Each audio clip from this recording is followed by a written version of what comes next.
Mic on. What's up, guys? Welcome to the channel.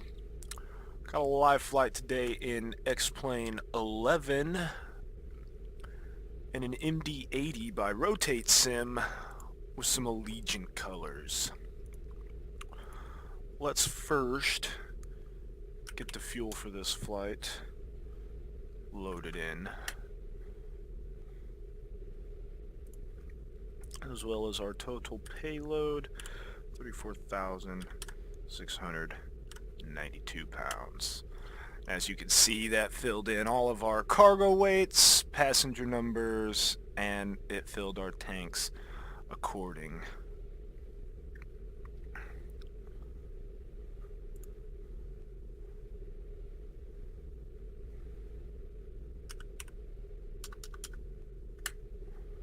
£24,000 in the trip fuel as well. And we can see approximate flight time makes everything nice and neat.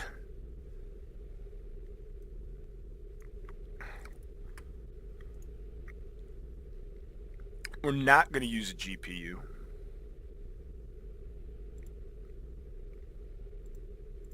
We're going to use the APU, which I will start in just a moment.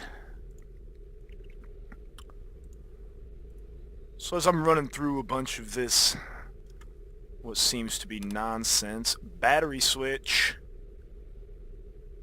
This flight was done a few days ago now, actually. The first attempt at this was quite the failure because I had no idea what I was doing with this airplane. It's quite the dinosaur compared to some of the other aircraft I fly, so I had to learn a little bit of the systems.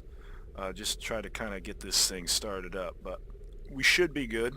If I get stuck, I have the tutorial PDF, which I used to get this going the last time, pulled up on my second monitor, so should be able to get her going today as well.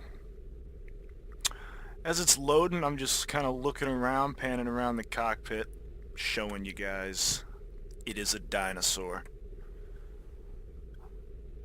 What we need to do now is start the APU. That switch is right here, kind of hidden in this little APU box, off run start. I'm just going to hold it in start for a second. We can see the APU gauge spooling up there. EGT is rising. Once that gets closer to the 100%, it's going to take a second to spool up. Our APU bus light right here will light up, and then we'll power up the rest of the airplane here.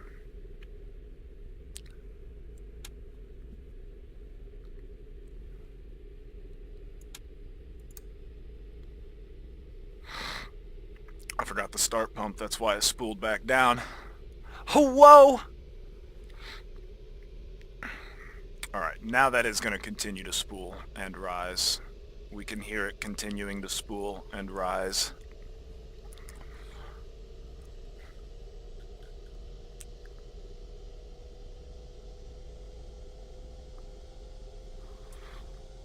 Anyway, this flight was done actually a few days ago with an Allegiant Airbus A320. I do not have said jet, so we're going to put a classic twist to this modern flight.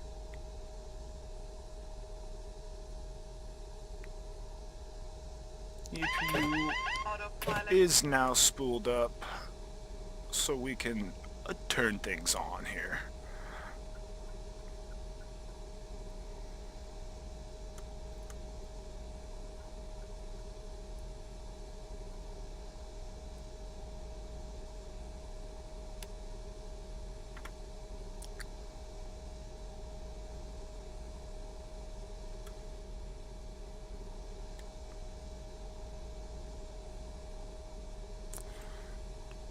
Next thing I'm going to do is align our IRSs. That's going to take approximately 5 minutes. We're going to want to get that going as soon as possible. The very next thing I'm going to do, since our aircraft is powered up, is get some lights on. Very carefully move that position strobe light switch just one tick. let's go outside the airplane real fast to have a little peek-see at its current situation.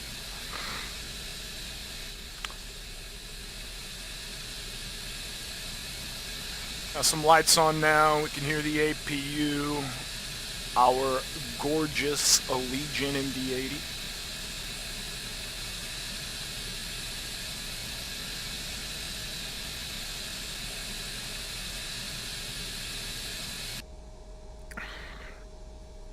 Back inside the cockpit because there's a bit more prep work to do in here. Now that the APU is running and we have fuel in our tanks there, we're going to turn these on and that off. While we're over here, we're also going to arm the emergency lights, turn on the no smoking and seatbelt signs.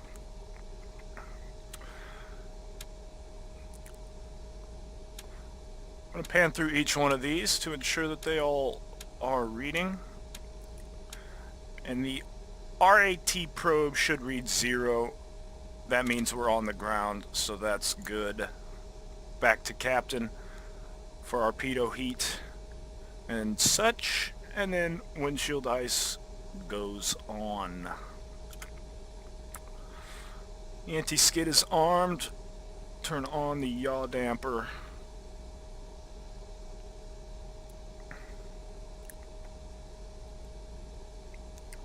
The air is going to go on on the APU side, on the APU panel there, and then auto here.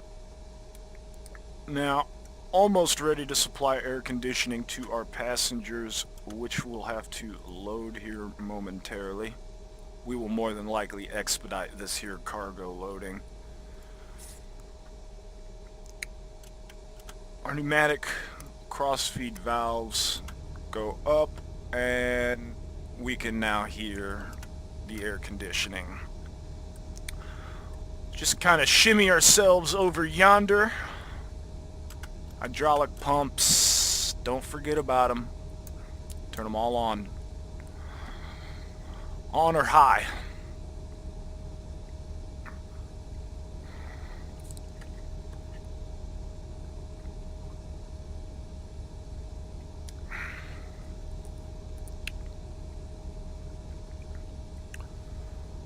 Okay, now that the AC's rolling, let's go ahead and load our passengers.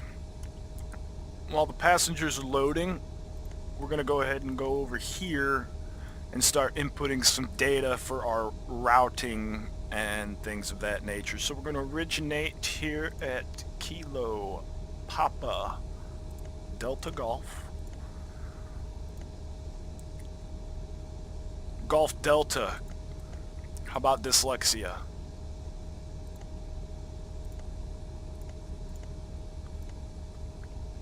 Copy that coordinate. They already put the origin in, so we'll just have to put the destination. This one I'm familiar with, KPIA. It's kind of local, you know, so. I'm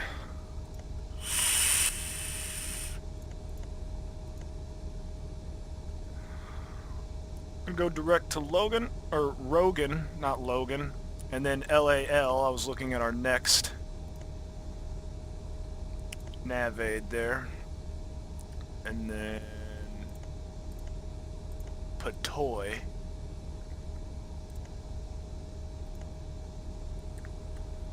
Quebec 116. As soon as I find the queue.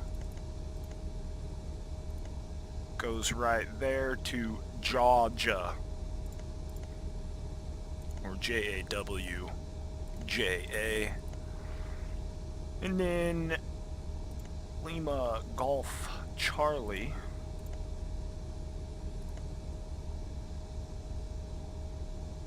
Direct? Hello? Thank you. Joey 73. To Bravo November Alpha. Alpha X-Ray Charlie direct. A QWERTY keyboard would be nice on these flight computers. And then to KPIA. No departures, no arrivals for the airports we're leaving or going to, so we won't have to worry about any of that. The only thing we may have to worry about is a special approach when we get to Peoria, but clouds are kind of low, but they shouldn't be a factor for our approach. The winds today are what's going to be the factor for the approach. It's going to be a bumpy, not so comfortable. It's going to be terrible. Our IRSs have aligned. That's good news.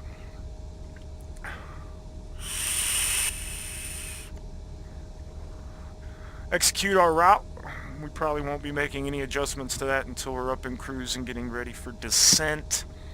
Our cruise altitude today is actually going to be flight level 340, 34,000 feet. Plop that in there. Now they're asking for our weights. We can't do any of those unless we manually enter them. We're going to have the computer do that for us just to sort of save a little time. So what I'm going to do is I'm going to expedite the fuel, the cargo, and the passengers. Get your asses in here. Get your seatbelts on. We're going to have a bumpy landing. It's inevitable. So, now that we're all loaded, back to the computer.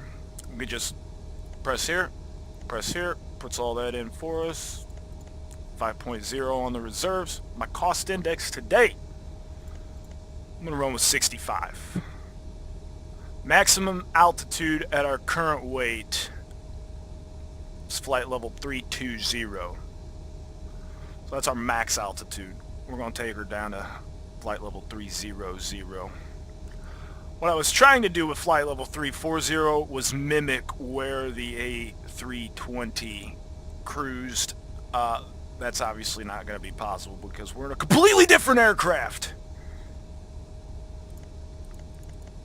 I'll clear all this BS.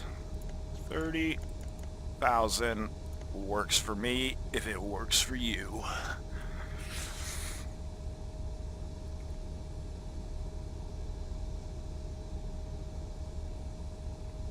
Okay, to take off, outside air temperature, we can fill that in for us, 27 degrees C. We're going to be leaving some nice weather and landing in some pretty cold weather, cold and windy. Not going to be very fun. Are no departures, so to the legs. That's where I usually keep things, is right on the legs. Every once in a while I'll check progress just to confirm we'll have fuel. We'll also monitor our fuel gauge down there. So we have fuel in the center tank now. I'm going to turn the center pumps on. And to be honest, I think we're about ready for startup.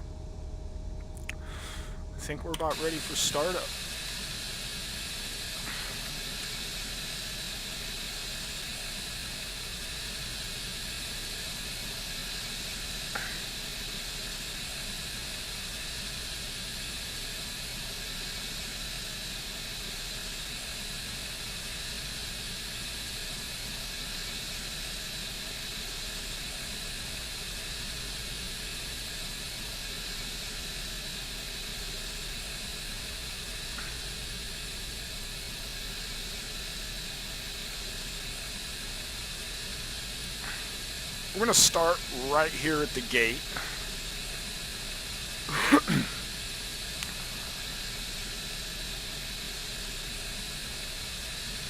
I am going to pre-plan my pushback. Ooh, before I do this, actually, let's take a listen to ATIS.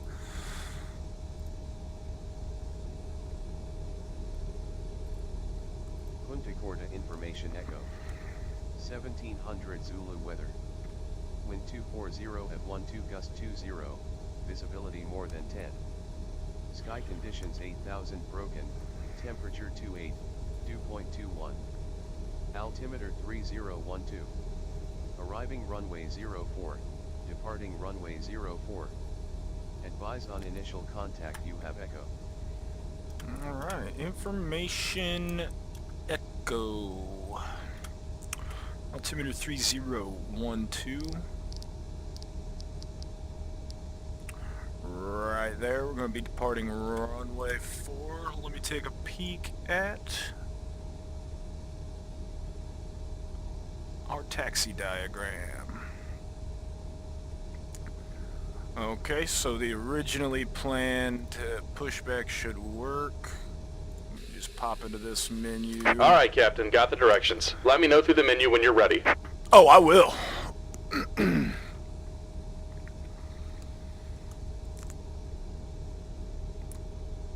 Before we engine start, we'll set our trims as well. To do so, come here.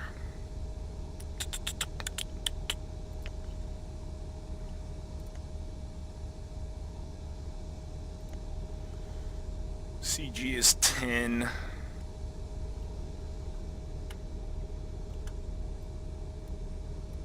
That would be 11. There's 10. We'll do flaps 5. Excellent. Long trim of about 6. Get ready for some buzzers.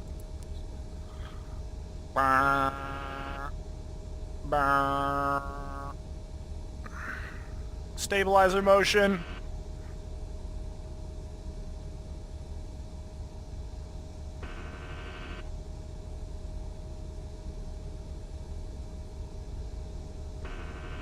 Stabilizer motion. Go a little heavy on 6 there. Cool beans. That's ready.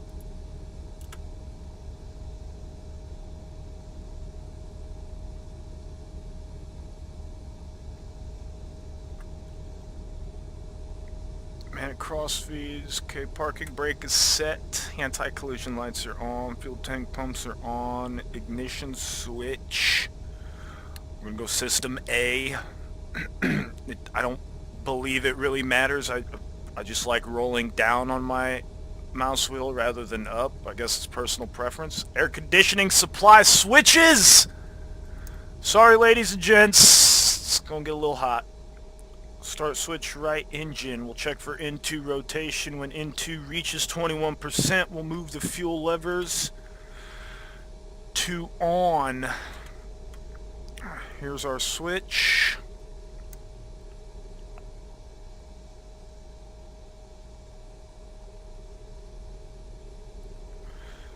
It is rising. N2's rising. Here's our fuel switch down here on the throttles. When N2 there reaches 21%, we'll introduce fuel. It's going to take just a second to spool up, but you don't want to rush things, especially with this dinosaur.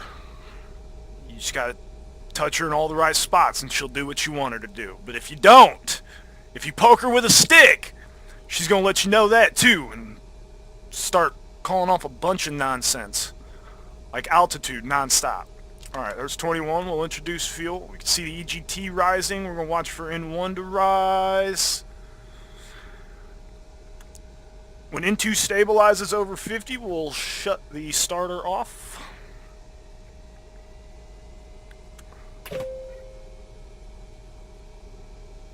Alright, the starter can go ahead and go off there.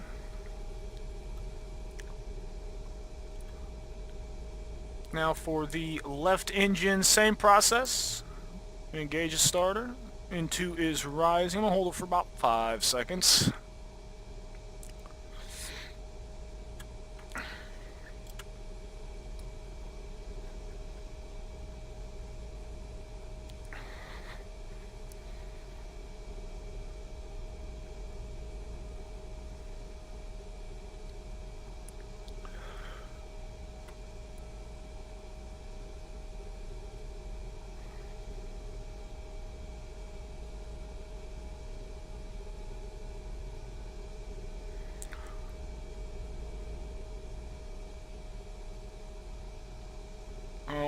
There's 21%. We'll introduce the fuel.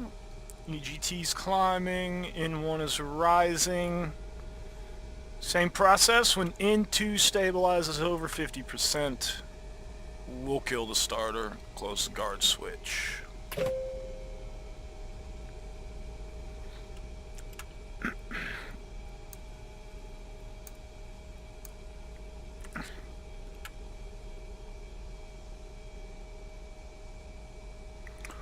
Alright, both engines are running and stable. We are on the generators.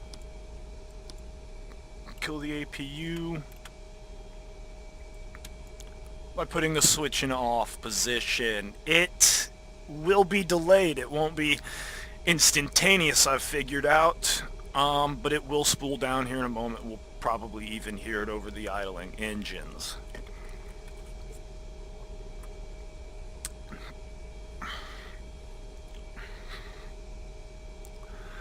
Now that the engines are running, though, we can supply air back to our people.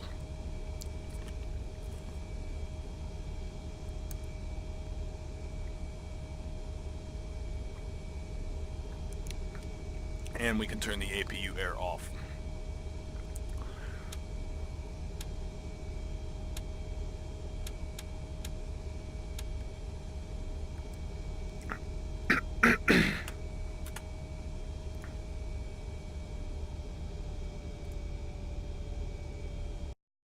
Great news, Captain. Your tow's coming. And that is the sound of our APU spooling down. Do not worry, none of the engines have died, except for the APU engine.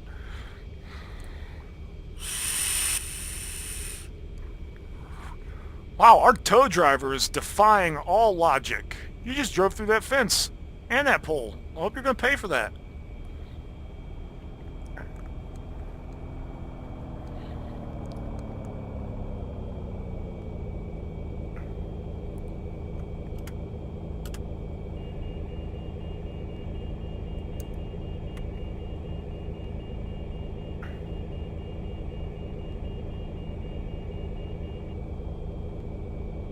Alright, looks like the doors and hatches are closed and we're ready to connect.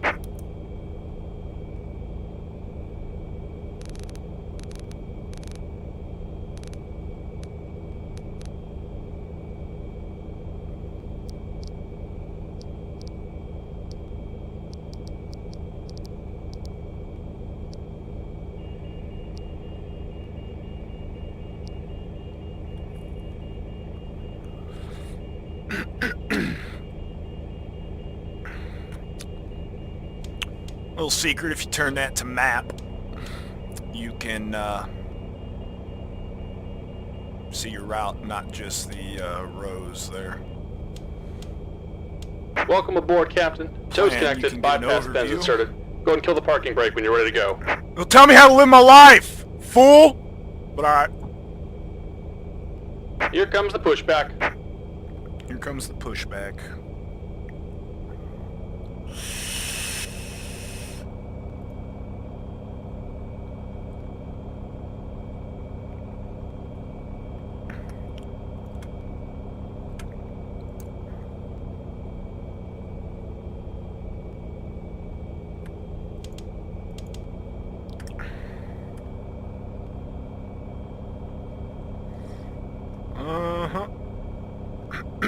Fuel heat, galley power on. After start checklist is complete. Once we get pushed back here and lined up with our taxiway,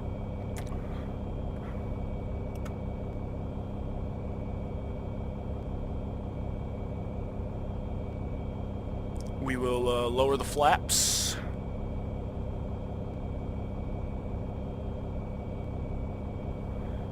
And start taxi runway 4. We're not going to use any ATIS on this particular flight, but see, we're at ground here, tuned to ground. We'll have a little bit of ATIS going in the background for us.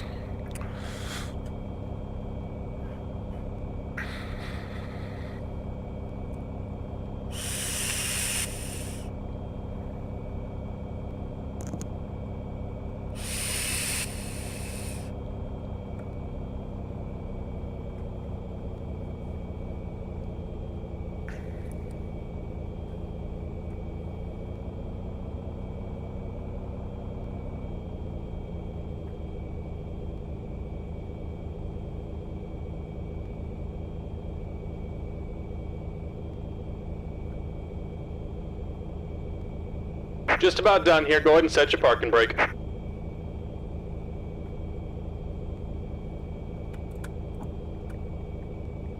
And we're disconnecting the tow. Give me just a moment.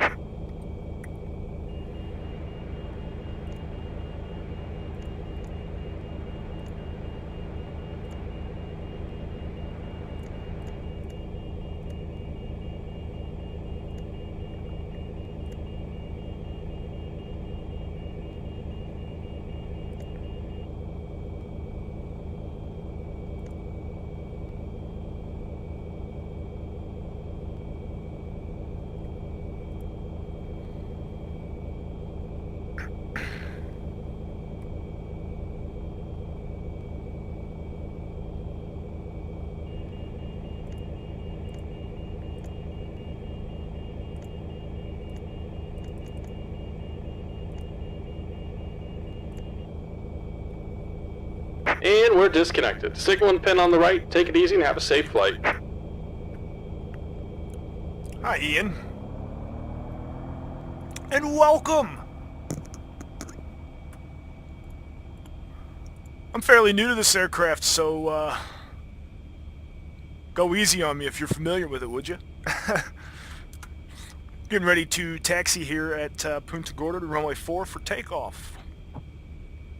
Disengage the parking brake and spool the engines.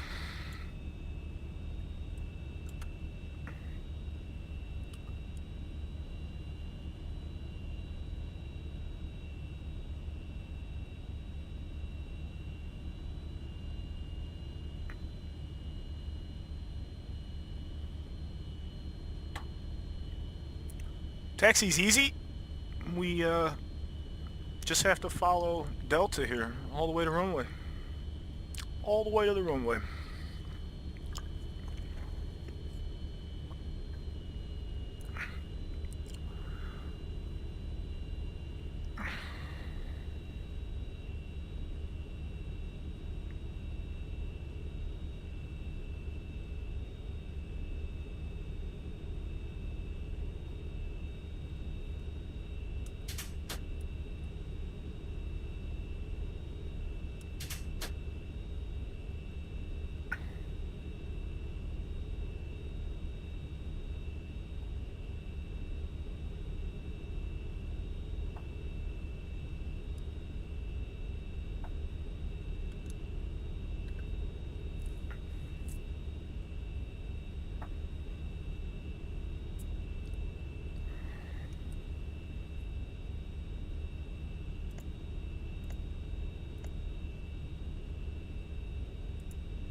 Quick flap adjustment, trim adjustment there.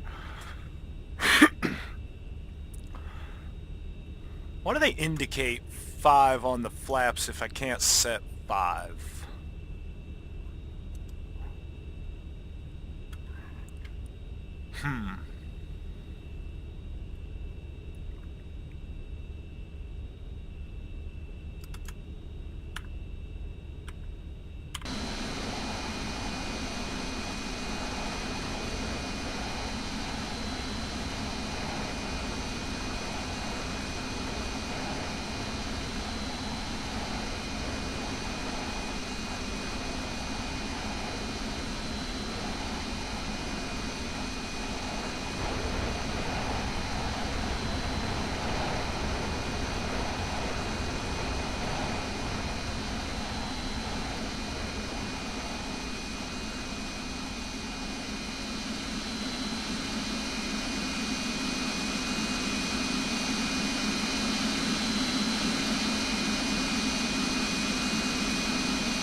quick before takeoff checklist to run through here at the hold short line, and then we will get her going here.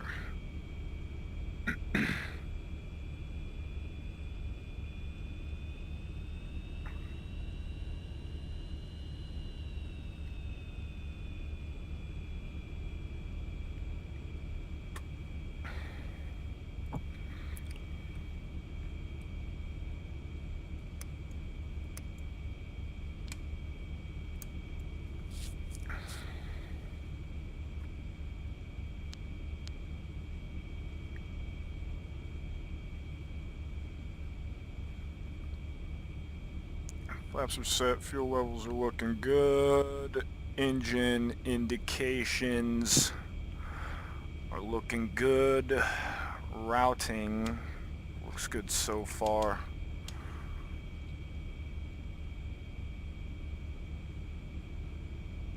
Okay, put this back on map.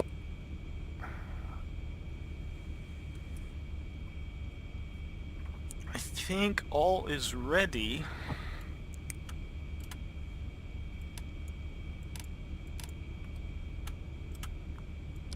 Some lights on. It is windy.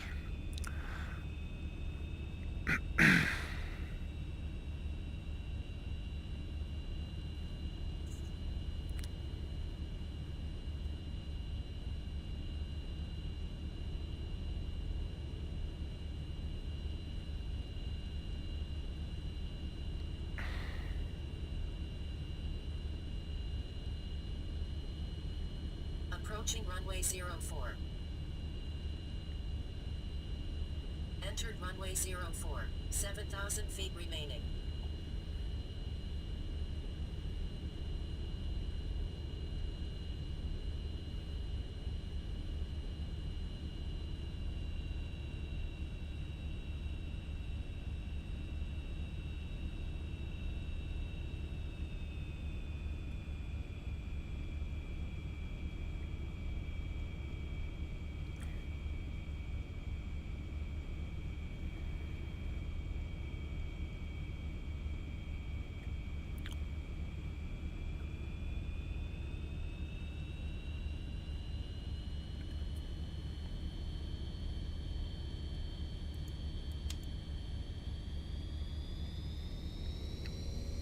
Approaching runway 33. Entered runway 33. 5,000. And here we go.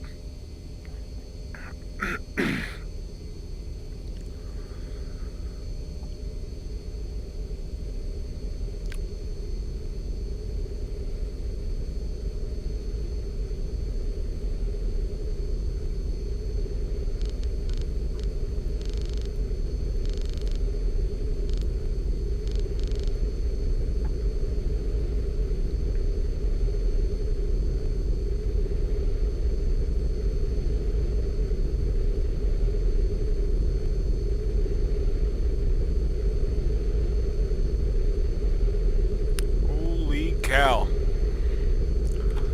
Positive rate, gears going up.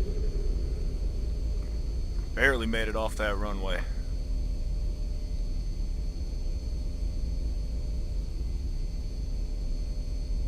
It's definitely windy. That is for certain.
Set the auto throttles to climb thrust.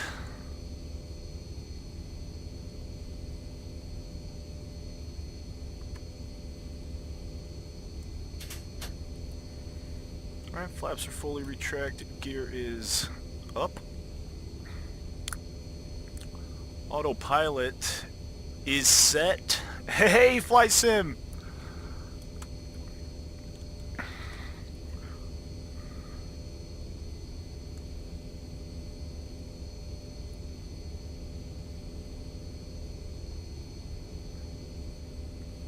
Climb up to 14,000, level off.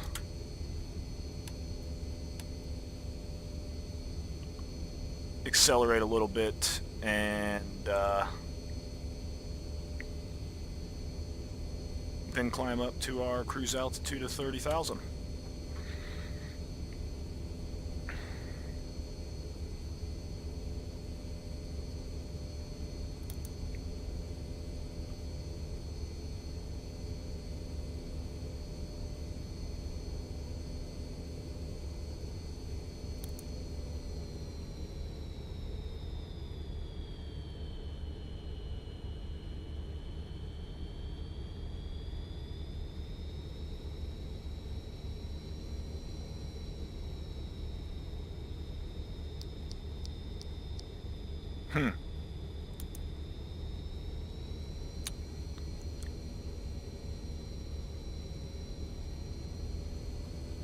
Maybe I shouldn't just press buttons on the autopilot. This might get us in trouble.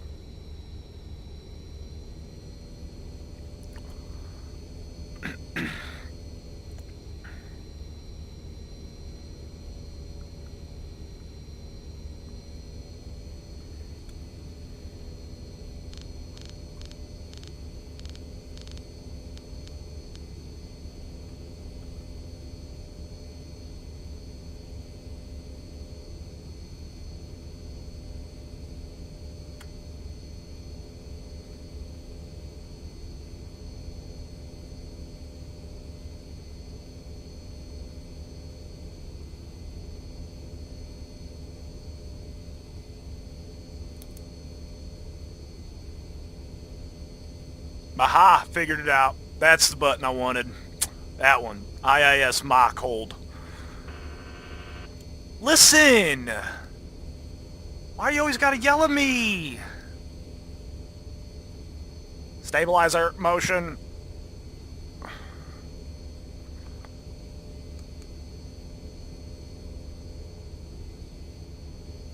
Oh, we're in a cloud layer.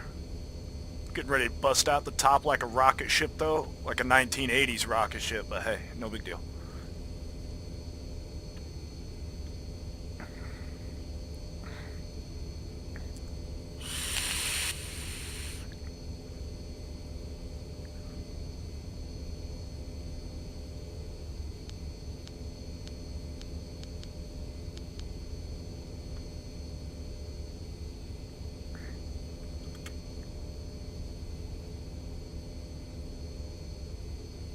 Oh, I can see the top of them. You've almost got it.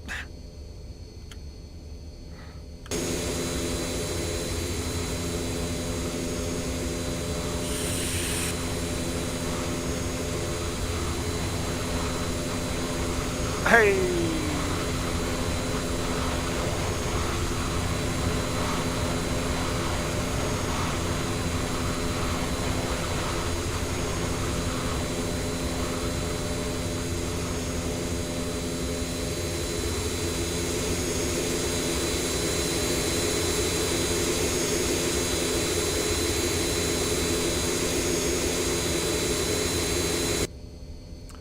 Probably wise to keep those seat belts on with me at the controls here until we get up to cruise.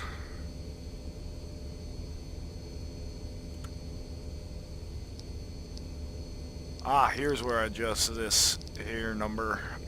Got you.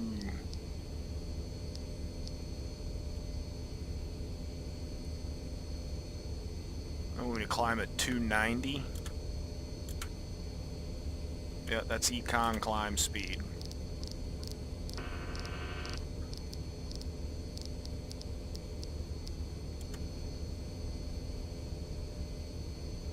Will she even climb at that speed? Just gonna take it right on up. Right on up to flight level.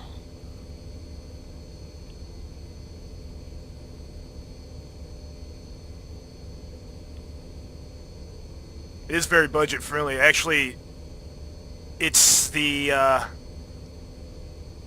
do I word this without sounding like a complete idiot? It's the airline of choice around here if you want to get to the coast in like one flight.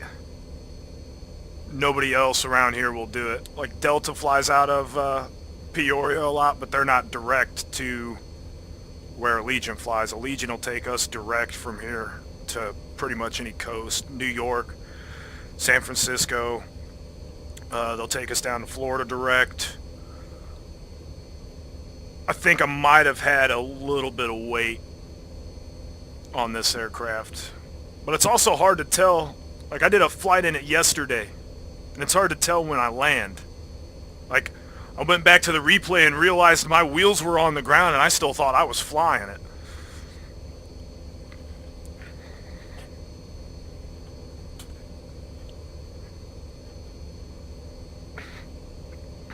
She is a dinosaur, but she still flies. Oh, we're well above 10,000 feet. That can go off. All that nonsense can go off. Flaps up, ignition.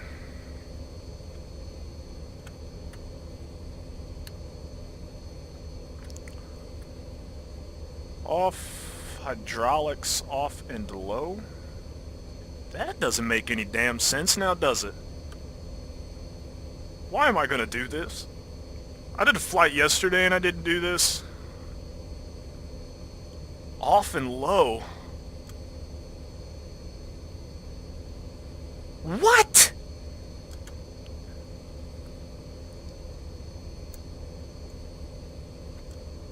No annunciator. No annunciator. No annunciator.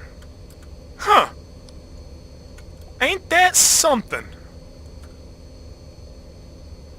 Turn the hydraulics down once you get flying. That makes perfect sense.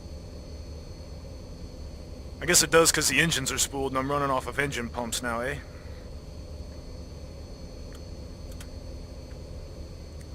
Oh my goodness! The clouds came back. And he said, let there be clouds again. I hate that X-Plane does that. I wish I could figure out a way to stop it.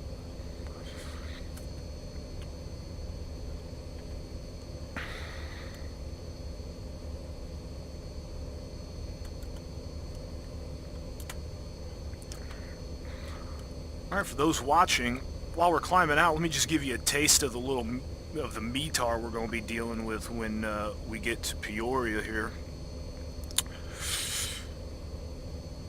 Wind is 290 at 22, gusting to 41 knots. 10 statute miles, visibility broken layer at 2400. Thank you, ForeFlight. Thank you very much. 2992.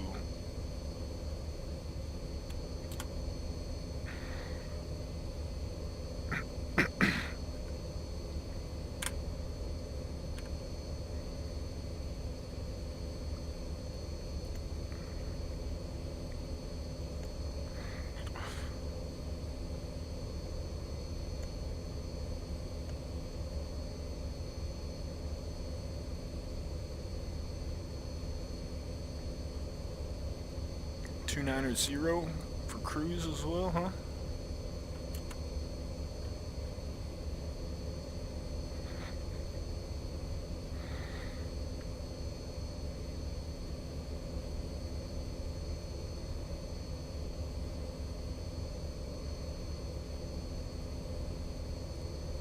I could really get this plane climbing if I press this MCT button right here.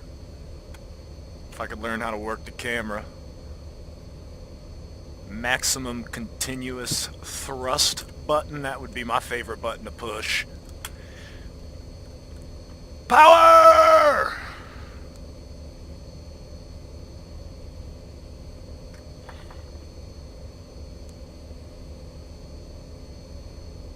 Mic off.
Mic on.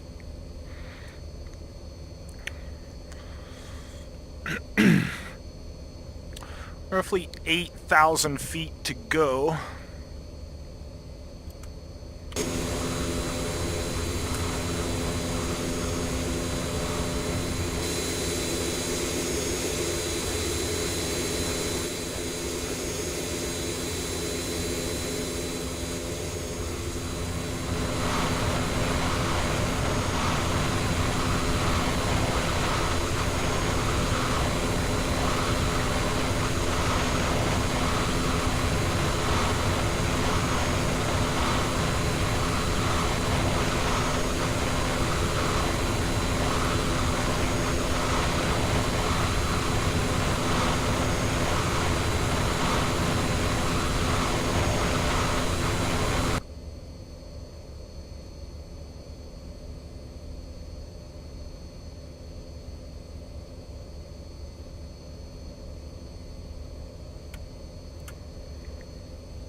Fuel levels are looking good.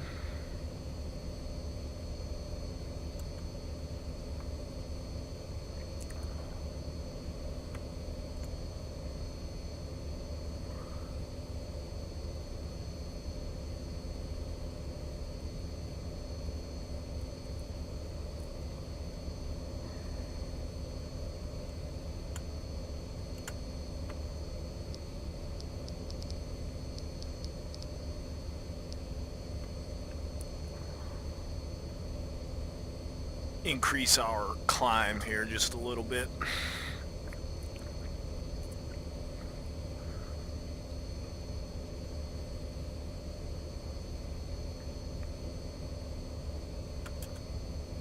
And we're leaving Florida. Well, we're above Florida, but...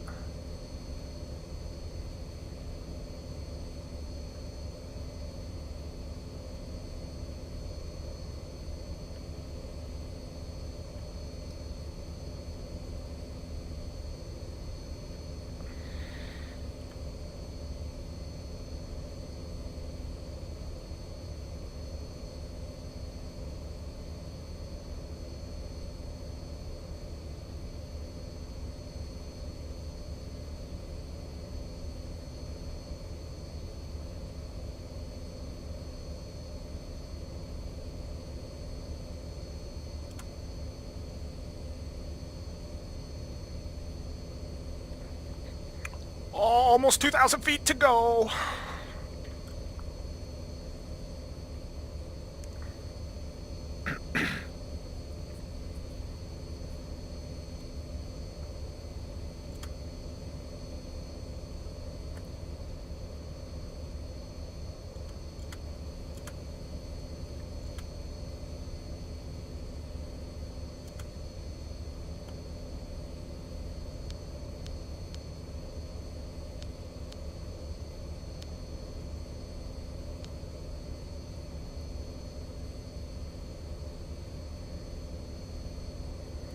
Excellent.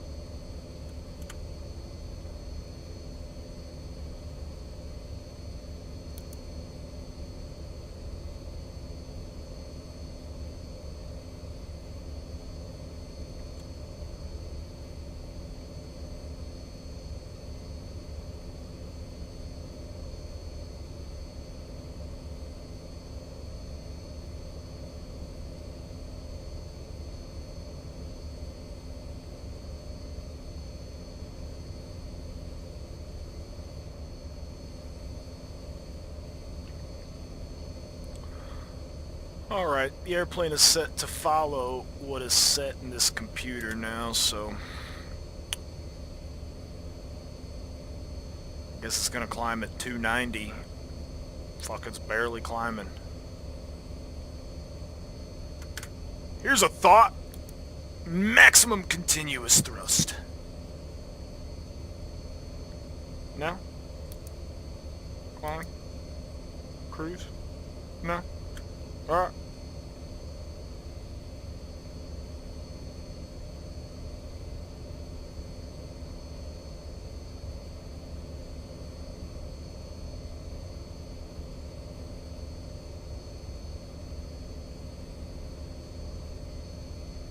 $2,000 to go. We'll get there. We'll get there.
Winds might be a little gusty up here.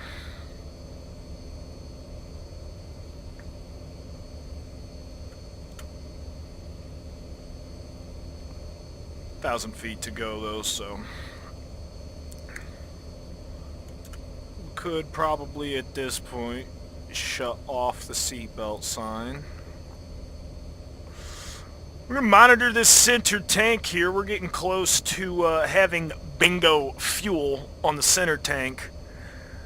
And when that happens, we're going to want to shut these pumps off.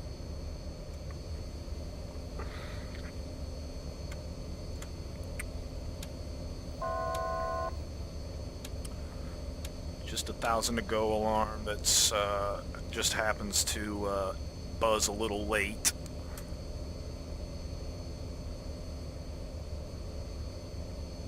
Oh, as I started saying at the beginning of the video, we are Allegiant 1664 today. This flight happened a few days ago, IRL, with this exact route. I tried to go up to their filed altitude as well, just to sort of mimic the real-life flight as best I could, but I think weight restrictions and having a different airplane hindered me from doing that today. So we're just going to go up to 30,000 feet, cruise there to Peoria. As of right now, we have an ETE to our destination of 1 hour and 46 minutes.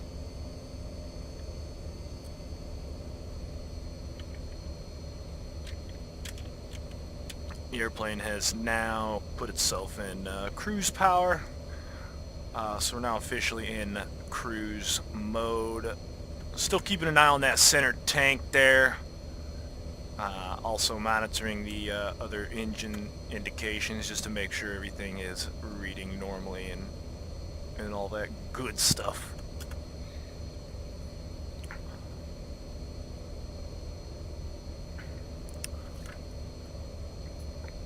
When this flight actually happened in real life, they were landing in a little bit better weather, just as cold but not near as windy. But that'll just make the flight a little more interesting. I wonder if I can do this without crashing. That's the real question.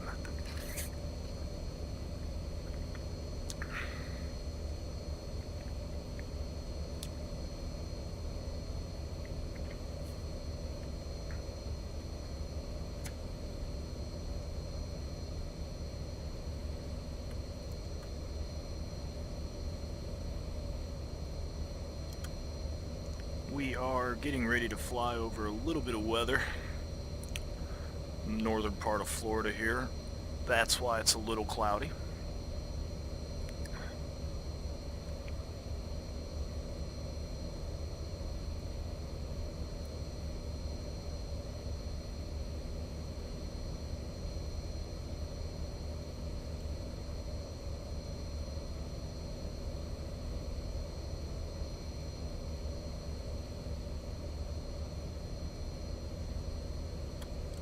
There's our annunciator telling us that our fuel pressure is low.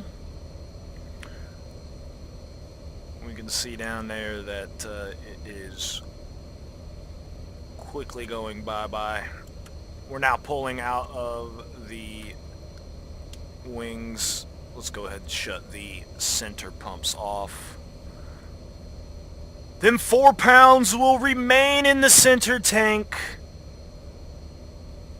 until we land. Why couldn't you have pumped all the fuel out?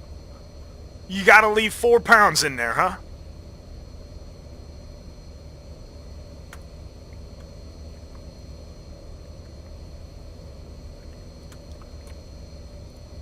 Here's the real question though, why isn't this working? Jacksonville Center, you with me? That's a big fat negative.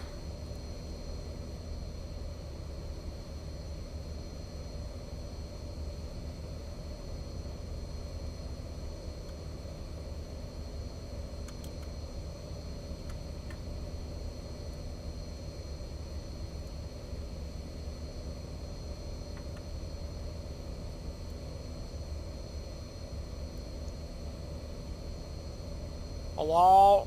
Hello, ATC?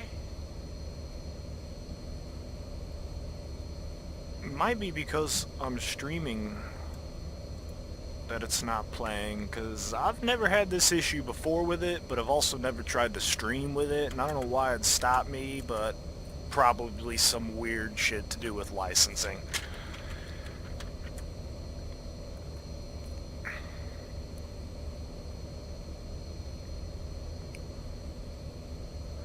Ground speed readout. We're doing 446 true. 441 across the ground. How's everybody's day going? A 2-day.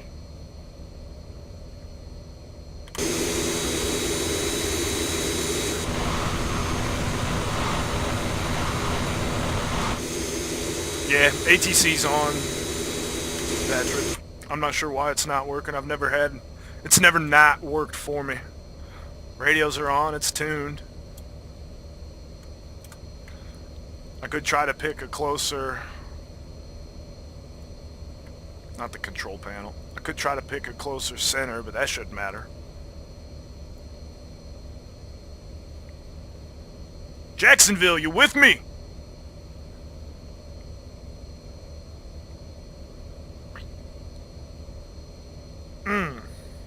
Ooh, I know what you mean. Is ATC on, like, in my settings? Standby viewers, 1 second. Yes. Yes, it is. Sounds are good, too.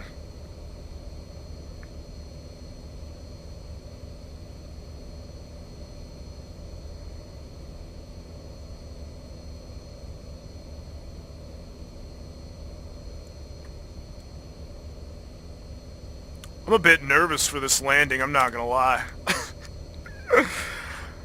Landing yesterday wasn't... I mean, the landing yesterday was such a light landing, I thought I was still flying, so I was, like, still trying to control it down to the ground as the nose was coming down, but,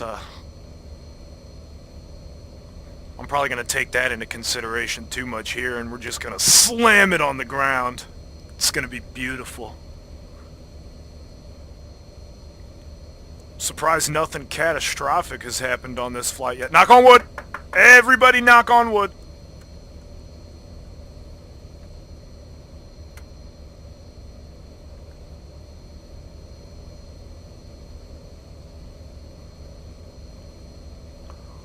Always look around the cockpit on cruise to kind of find new switches. Ground proximity warning, engine sync. Huh.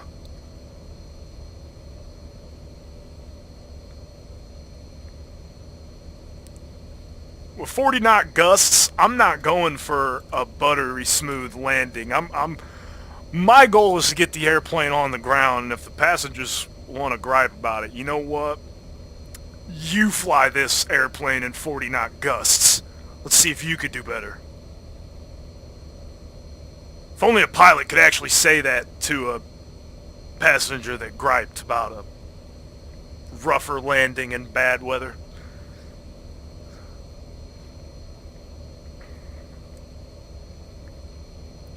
I wish we had some of that XATC chatter, though, to break some of the monotony when I do get quiet and run out of stuff to talk about.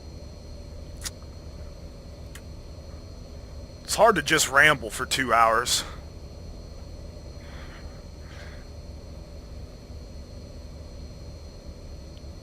Yeah, sometimes you just gotta put her down.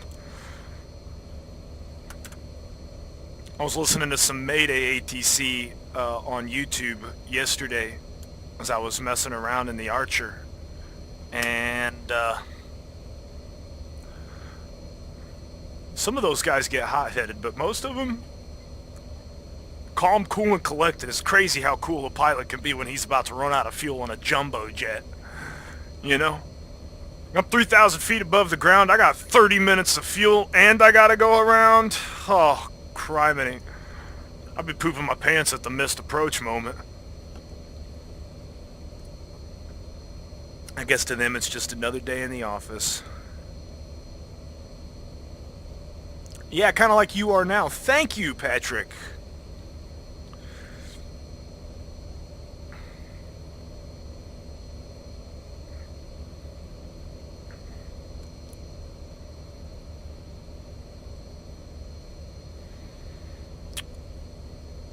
Transponder 1200 at flight level 300. That makes sense.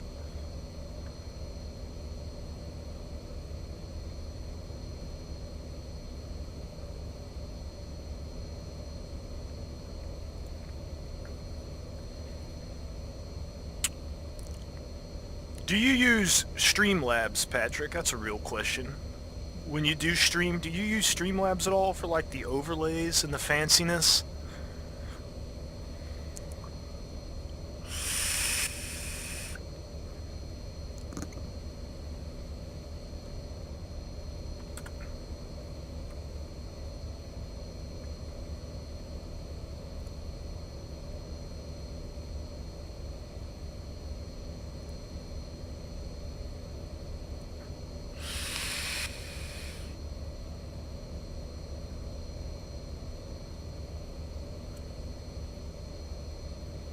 We have some clouds down here that are flashing.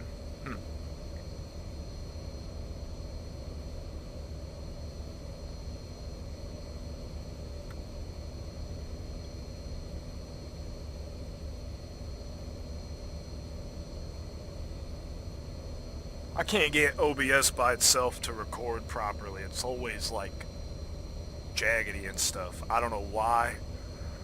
I haven't done it on this recent system reinstall though, so I might have to re-download OBS. But I just got Streamlabs and I was gonna dabble in that, see if that helped my streams look a little prettier.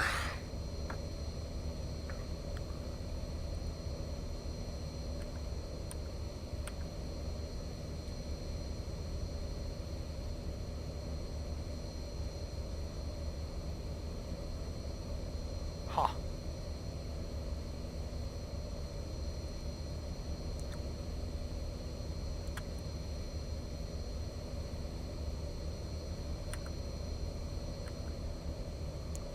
Autopilot controls. Ooh, you know what would be cool? A nice panning shot of this panel, huh?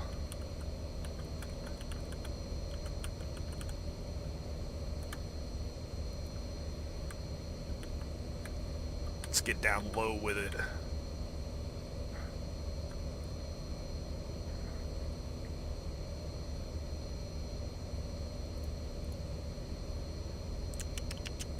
And auto advance. 30 seconds might be way too long, but added camera we'll test 6 it. to category cockpit.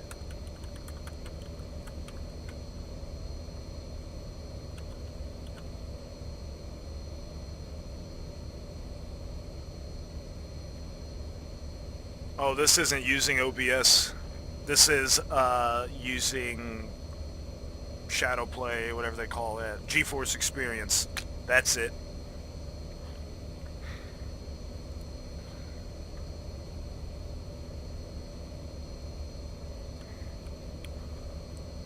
Pan it.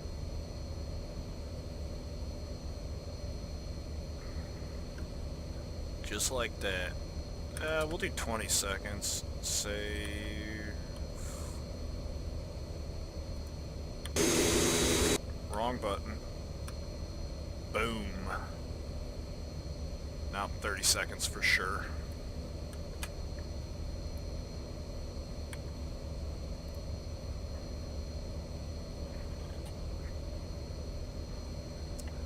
I mean, it's great because it's consistently clear, smooth, all that good stuff. I'm just missing the overlays. Haven't really dabbled in that. I'm new to this whole thing.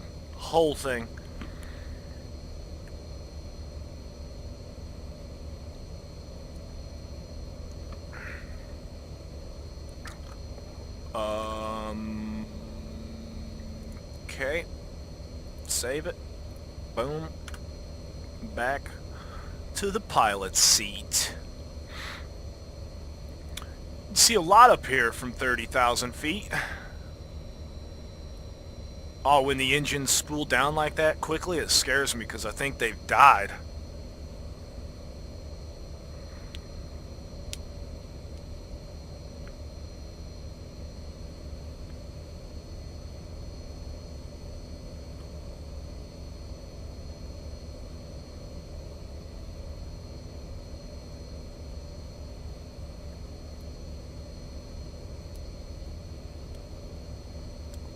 This wind is quite strong here. 77 knot, almost direct crosswind. That we could just call that a direct crosswind. I found wind information in this thing the other day. Actual wind, 239 degrees is 77. It's not what I found the other day, though.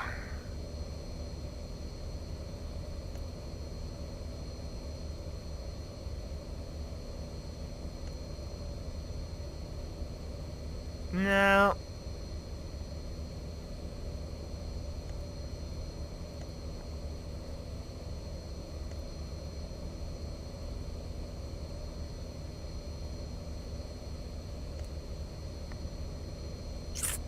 No. Man. I know I found it somewhere.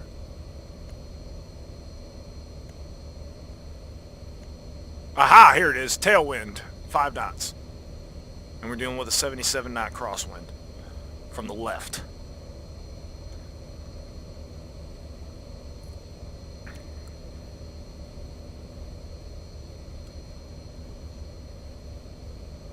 And now we're getting through the weather here. Now we can see the ground. Ooh, goodbye clouds. Hello fields.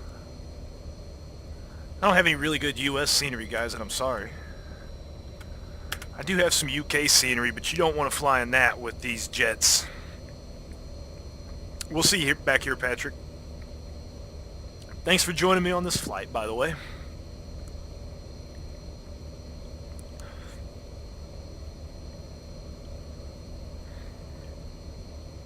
I needed to get some content up on my channel here.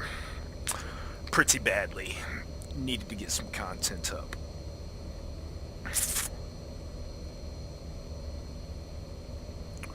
1 hour and 28 minutes ETE.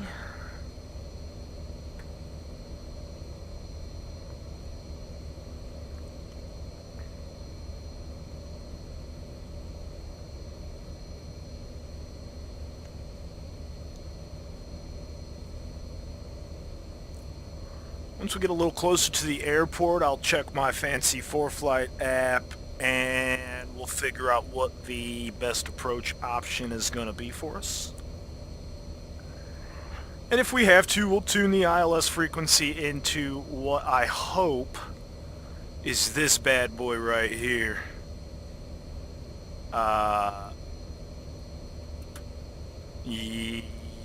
it's going to be an interesting landing. I'm just going to put her down.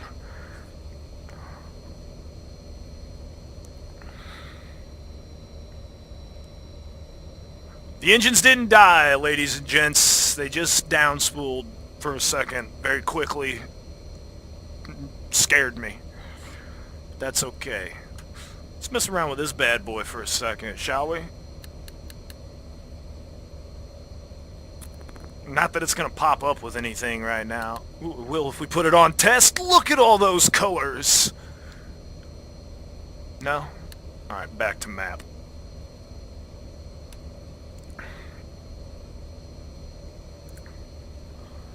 That's going to show us any terrain stuff. Whoa, Nelly.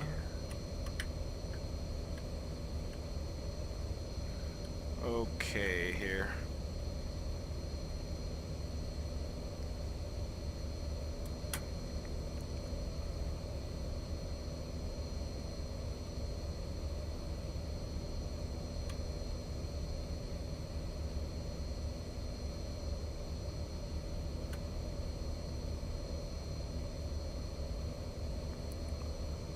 Panel lights on in broad daylight.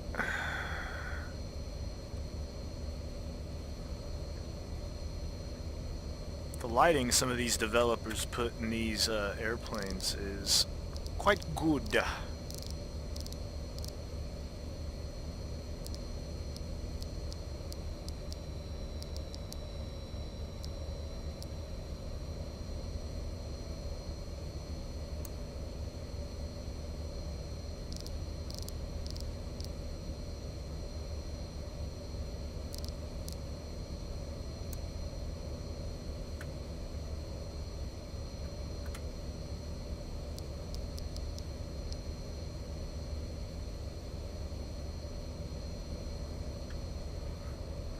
Glad the pressurization is auto in this thing, otherwise we would we'd need our oxygen mask, which is located right here to our left.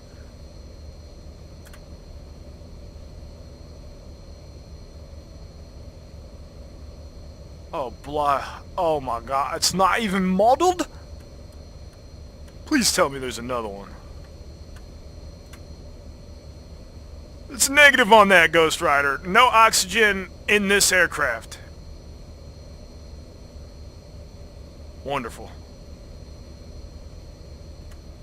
These windows are gonna ice over. It's gonna be a bad day.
We'll have to impose a rating system on this landing.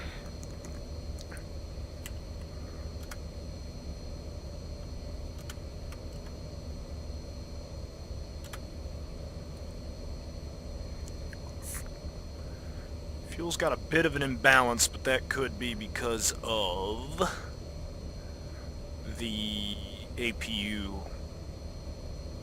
having ran for a moment there before engines start.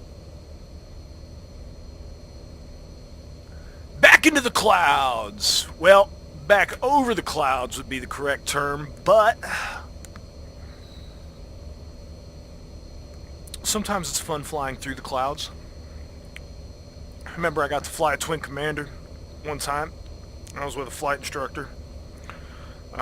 This wasn't for like training or anything, I just volunteered a bunch of time at my local airport with some guys I met through my high school, and that in turn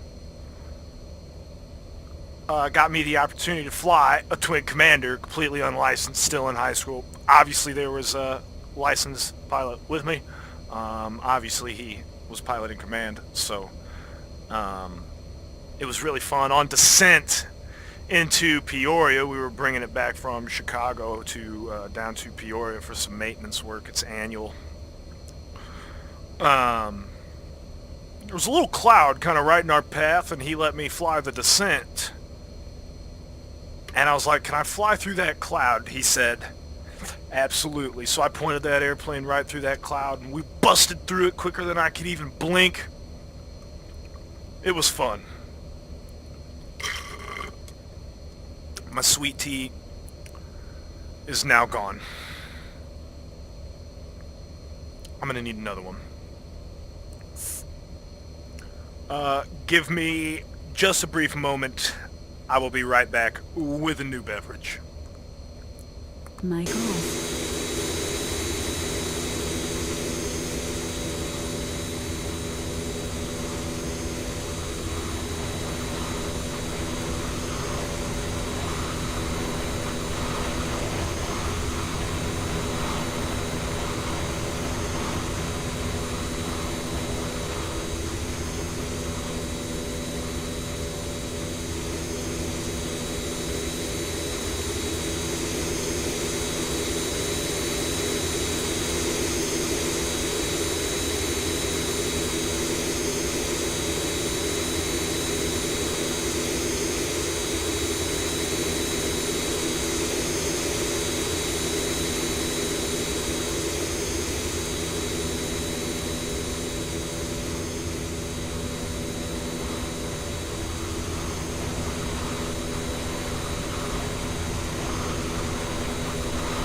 Mic on. Alright, new beverage in hand. Had to call for the flight attendant. Actually, speaking of... What's this button do?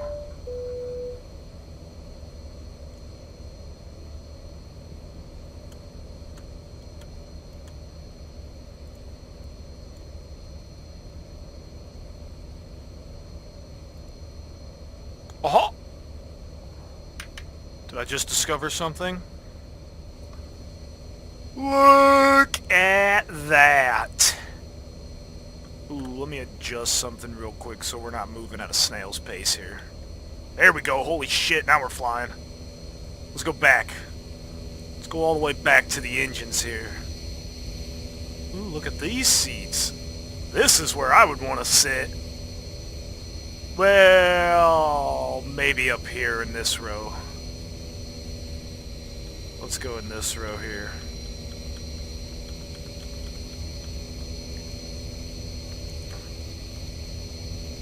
Boom shakalaka. How about them apples? We'll add a view. Category cockpit. This will be PAX 1. Engine... No. Wing seat. Yeah, see? Boom. I'll add another one, though, and move it back a few.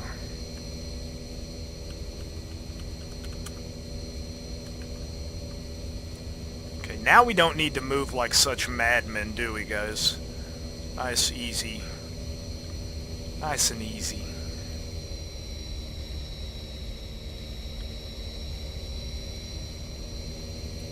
We're just a GoPro. That's all we are. We're just a GoPro mounted here, you know, no big deal.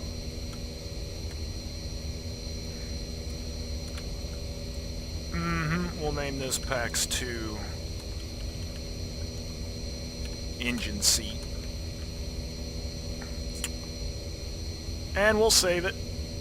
And now we'll pan between...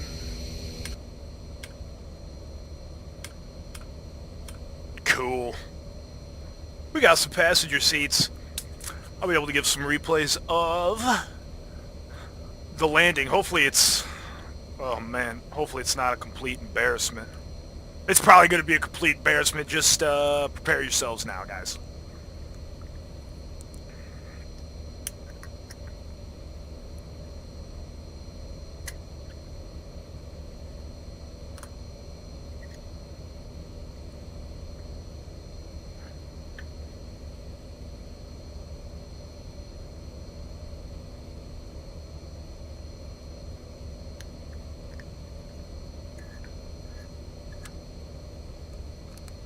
Mic off.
Mic on. Welcome back, Patrick. Hour and 15 minutes left in this hop. We've actually got our two longest legs coming up here in the flight. And then we'll be prepping for descent and landing. If we were going to be landing in 5 minutes, our approach will be runway 31. Which is basically a straight in. approach, basically.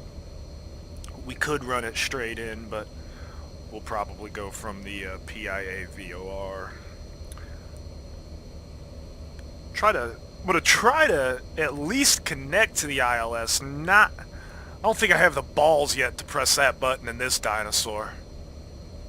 You are crazy if you think I'm pushing that button in this airplane. I almost didn't do it in the 767. I don't know. That button scares me right there.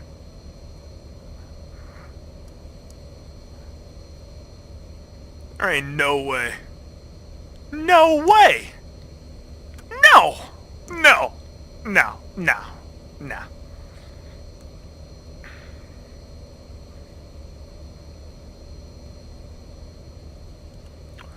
I like this. This thing being clear, that's lovely. Usually the flight recorder thing, there's an annunciator for that that's stuck on that I couldn't quite figure out. But apparently I pressed all the right buttons in all the right orders this time because it's not on.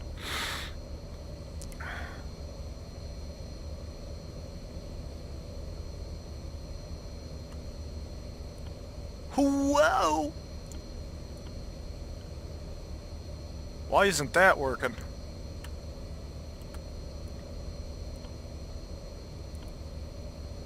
Huh.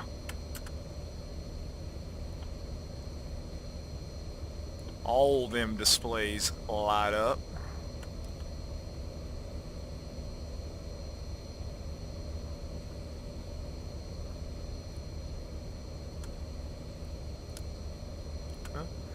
It works. Says no electric faults, so...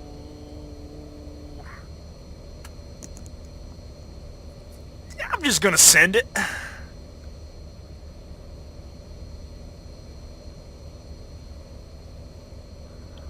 My part of the country's flat. There's not really much to look at out there. It's...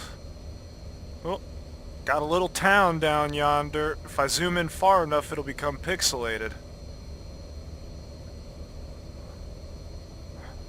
If I keep it zoomed out like this, that doesn't look half bad. Where else can we see here? Since this cloud wants to get in my way. Thanks, cloud. The one cloud above this, like the one town we're going over in hundreds of miles, and a cloud wants to be in my way.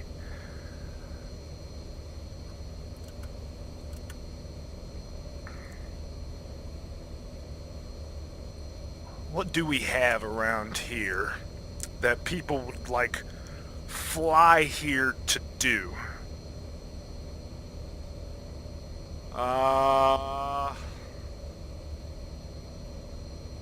Yeah, the only people flying here are coming back home.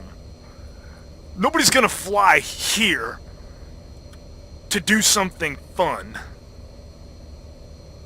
This is what we got. That's pretty much, that sums up right there. That screen sums up what we've got in my area. Nothing.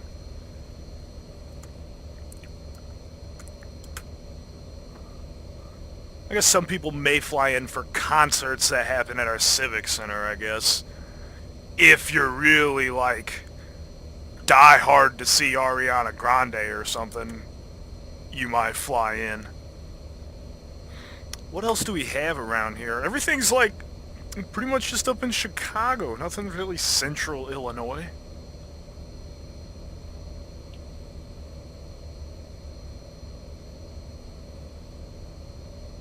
We have a casino on a boat. I'm not sure anybody would fly here for that, though. Most people would fly to Vegas for a casino.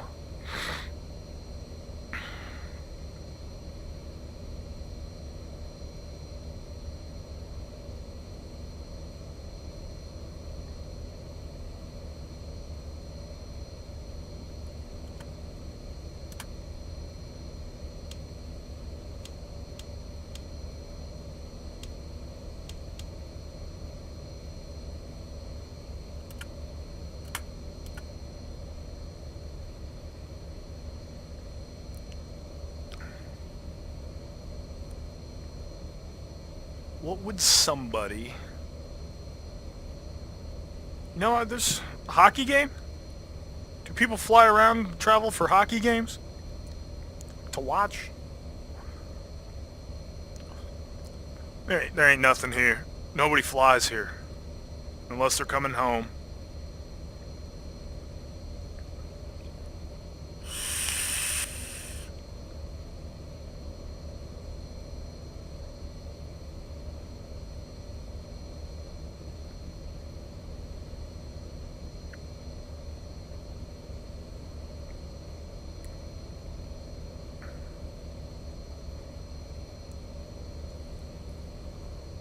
I think I keep starting the story about why we're doing this flight, but I never finish it. So, my buddy, who's actually currently driving back from where we just took off, roughly 1 hour and 30 minutes ago. He's currently driving back. Been driving since 4:15. He and his family, his sister, all went down to visit some other family in Punta Gorda, Florida. And his sister had to fly back because she lacked vacation days. Well, she took Allegiant back because Allegiant, as I mentioned earlier, is, well, and as Patrick mentioned, they're a budget airline, and they do direct basically to the big states that aren't near us, New York, Miami, or Florida in general, really. San Francisco, I believe. I believe they go direct to Las Vegas and Los Angeles. Out of Peoria, PIA, KPIA. But she had to fly back, and she flew Allegiant 1664. However, she flew in an Airbus A320. We are doing this in an MD-80, a dinosaur. It's alright, it's a fun dinosaur. It makes things challenging. I don't have all these digital displays and things to help me out. I've actually got to do it. It's kind of nice. It's kind of nice change. But anyway, she flew back, and her brother, which is my buddy in question here, shout out to Kyle, who's stuck driving. Ha! Oh, you're gonna love watching this video, because this is real time, buddy. This is how long it could have taken you with a, fuck, does that say heaven? 116 knot crosswind, and that's favoring headwind too. Computer. This is why I always get sidetracked on the story. Headwind 16 knots. Crosswind 114. That's spectacular. That's how much our airplane is pointed off course. Is that almost 15 degrees? Anyway, she flew back early.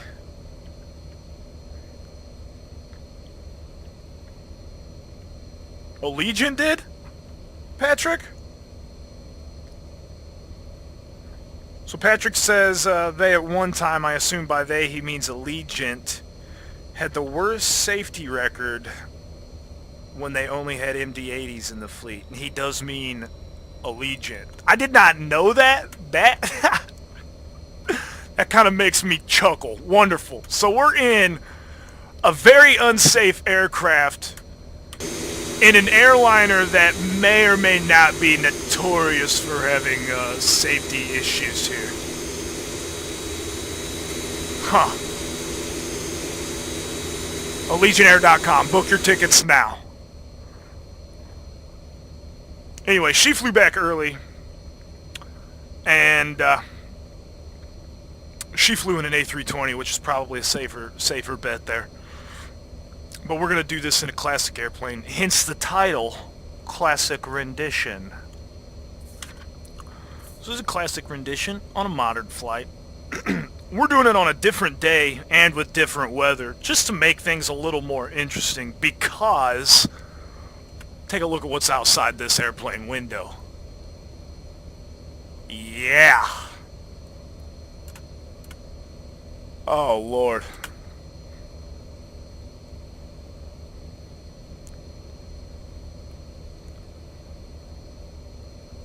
What is it good for? Absolutely nothing. The way those trees are chiseled, though. Those chiseled lines on the scenery. Intriguing.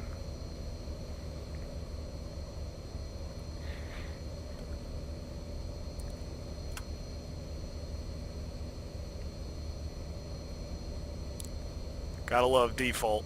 Got to love default scenery. What's not default is everything about this airplane. It's actually a really fun airplane to fly. Once you learn it. And that's the trick. Learning it. We should probably start prepping for descent here. Let's see.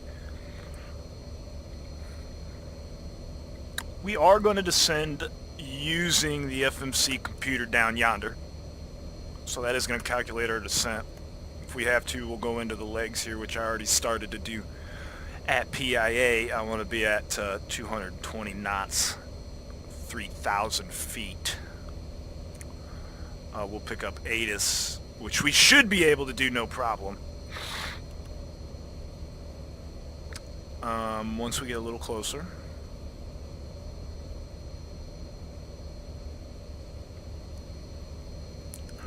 Got roughly an hour and 4 minutes left.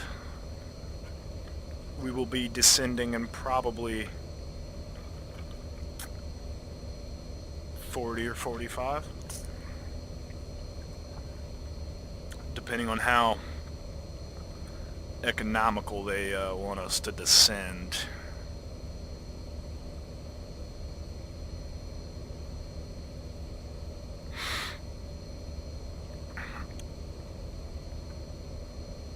Hey, look, our little radar down there is picking up some little elevation changes. Throttles are kind of in the way. Whoa! Whoa! Ladies and gentlemen, he pressed the wrong button. Good night. Alright, let's try this one more time very, very carefully. Very carefully. Okay, everything's looking good so far. The engines didn't die, the throttle's just... Look at that, that's kind of cool. I departed Innsbruck in this yesterday. And that little display there was actually kind of a necessity.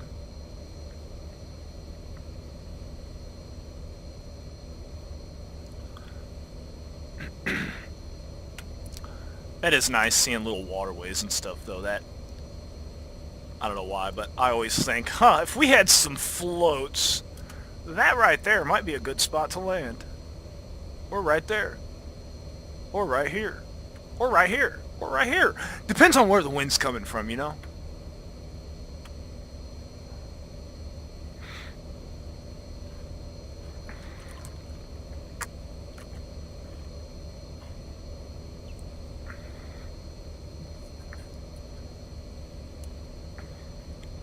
Patrick, have you done any recent flights? What has been your most favorite recent flight? I know you've done flights recently, I mean, let's face it, we're flight simmers, but what has been your favorite recently?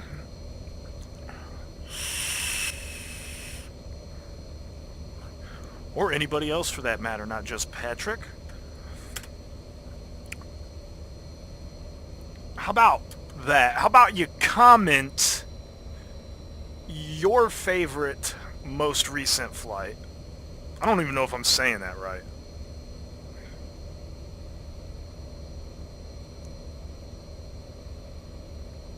What is your favorite flight sim flight? How about that? Post that flight and the route that you take for that flight below. And I might do that flight one day just for fun.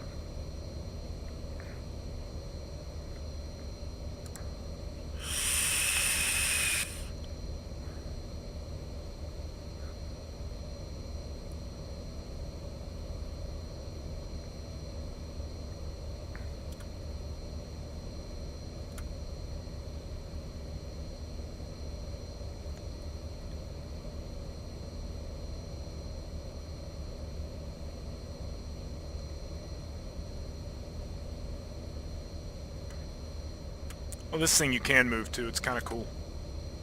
Get over here. It's kind of fun to flap about, move about. If the sun, holy cow!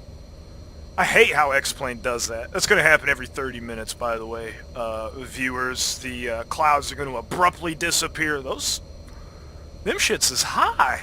Good lord. Anyway, the clouds are going to abruptly disappear every once in a while. Pop. Excuse me. Pop back in.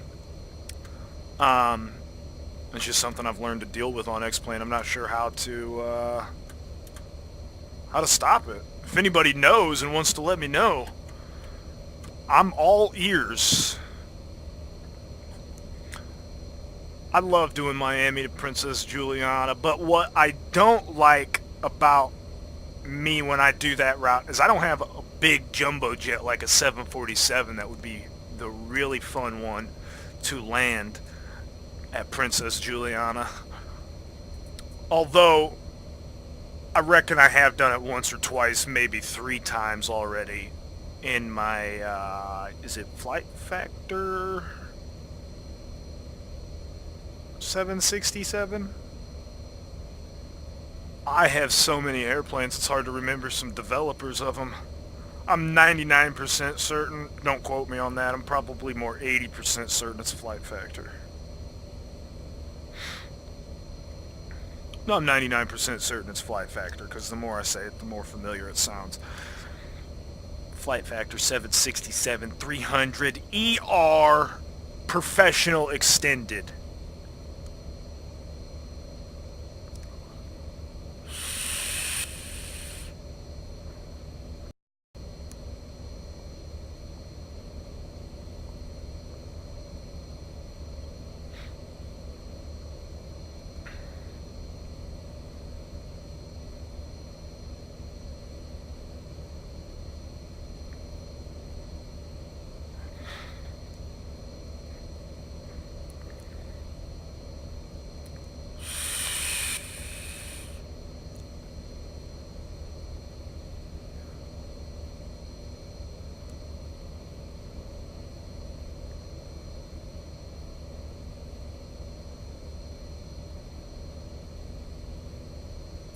I've never gone into Samos Island. I'm gonna have to take note of that one. Lima Golf Sierra Mike. I'm gonna write that down right now.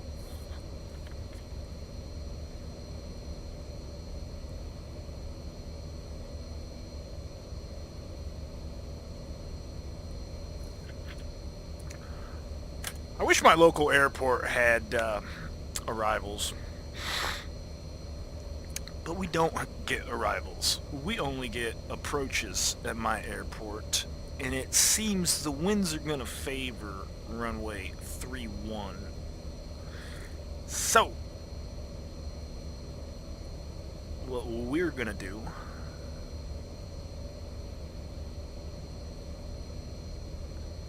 is we're going to attempt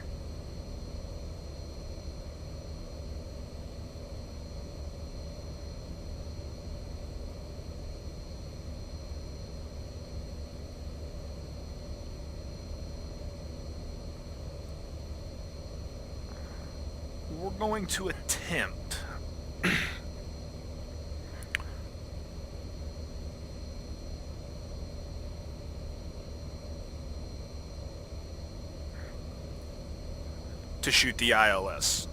We're not gonna use that button. That's what we're not. I lost it.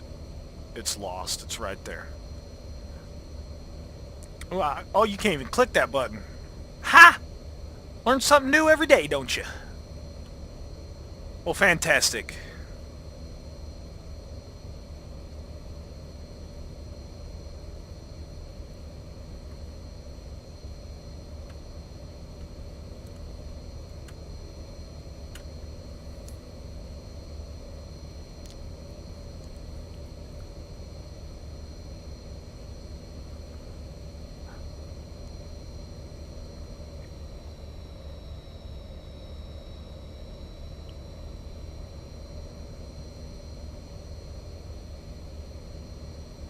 It's like a simple YouTube search of like Samos Island approach. You think that'll pop it up? Probably. That would have to pop it up.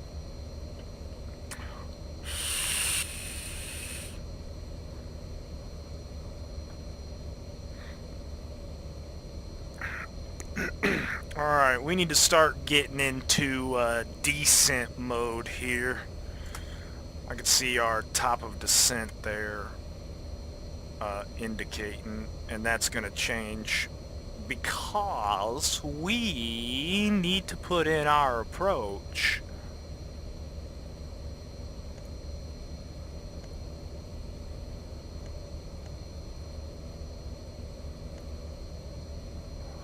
ILS 3-1, and that would be the straight-in approach, and that's what we're gonna sort of shoot for.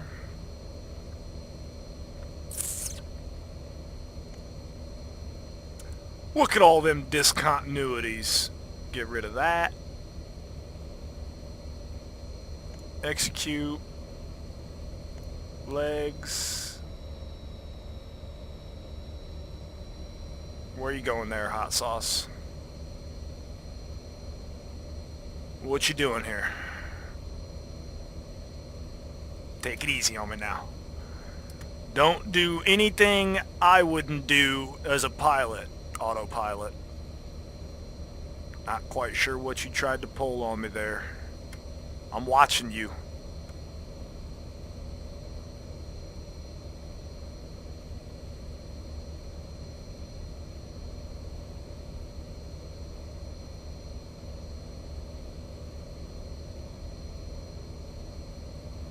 $600 feet? I'm pretty sure that's in the ground. Yeah. Runway elevation is 697 feet. Ha! You crazy!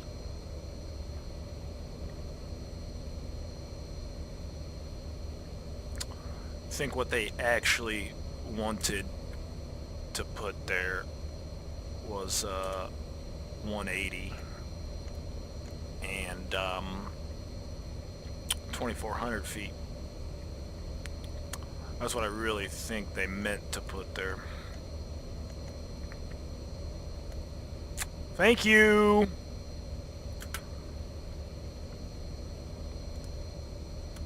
Where are you going now? I think it's rather windy up here. What about you guys? Ladies and gentlemen, put them seatbelts on.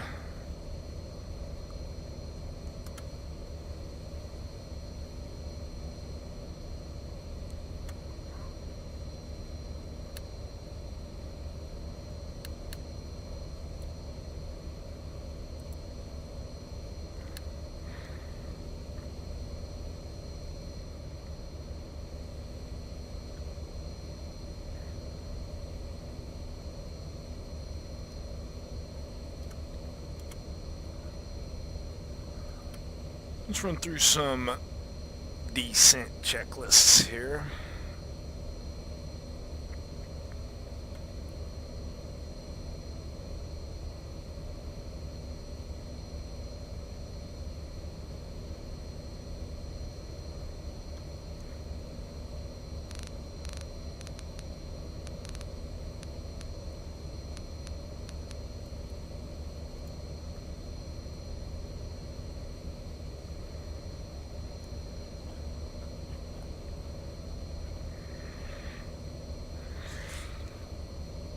If I pressed all the right buttons and turned all the right knobs,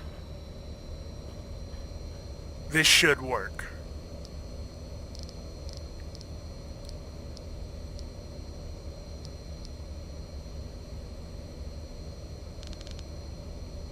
Uh, 309er on the course heading. That's probably going to say localizer fail until we get a little closer to the airport and actually get within range of the ILS. I'm hoping. Fingers crossed. Again, goes back to all the right buttons and all the right knobs being pushed. If all that comes together, the airplane should do what I think it's going to do, which is also what I hope it's going to do, But if it doesn't do that, we'll resort to hand flying it or manually tuning the autopilot. We'll cross that bridge if we have to. Let's hope we don't.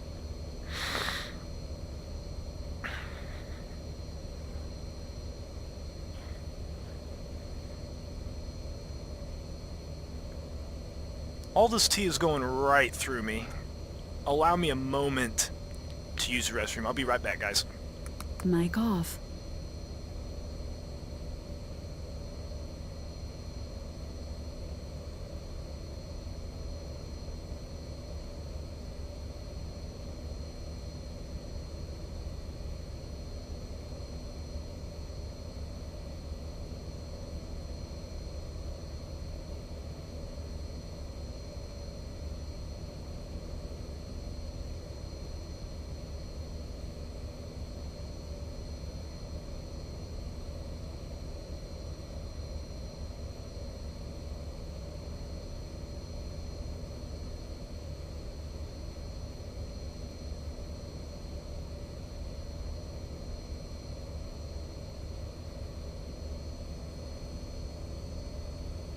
Mic on.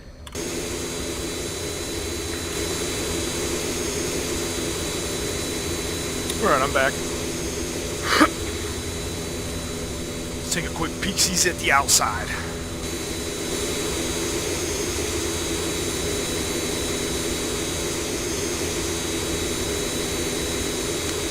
It is a good-looking jet, though. Like, I'll give it that. I think it looks good. I also think the livery that Allegiant did looks decent as well. I like the sun on the back. It's an identifying mark, that's for sure, when they're on approach. I just look for that sun. I'm like, yep, that's Allegiant. You can see the big-ass sun on the tail. That's how you know. Pretty much anybody else, so I guess I haven't really looked. Delta's pretty easy to identify. I think American flies out of Peoria too, but they have quite an old livery, so they're fairly easy to identify as well.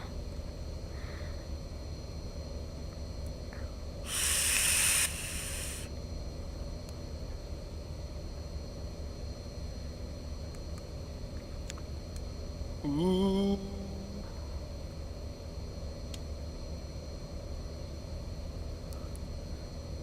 I love being able to fly above the clouds, not having to worry about if they're too low to the ground or not.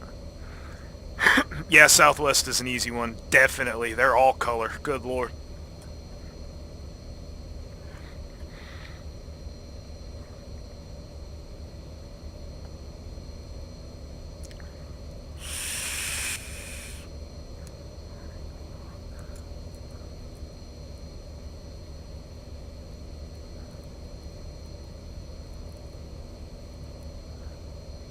I think I have an old rendition of Southwest, but I don't want to pull up to interrupt the flight for. It's like, I want to say red and yellow or something weird. What was their retro? Is that a newer? Is that solid blue for Southwest a newer color? What's their retro?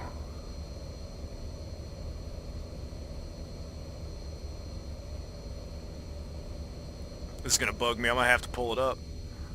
Can't remember what jet it's for though.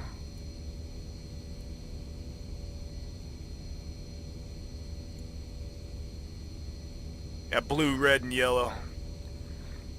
That's it. Discard.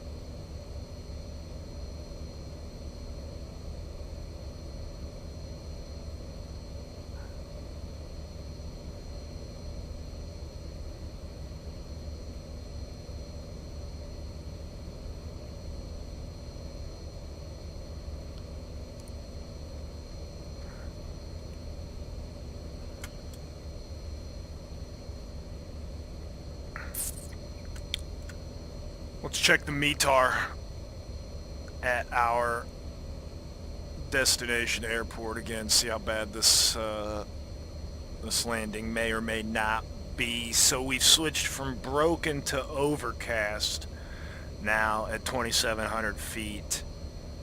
10 statute miles visibility still, so that's good. Actually, when we come in, we're going to start the approach at 2,400 feet. So we're going to be under the cloud layer when we start the approach. So that's going to be fine. What we're not going to be under is the wind. And good Lord, it hasn't even given up yet. 290, 21, gusting to 40. It's going to be interesting. It's going to be interesting.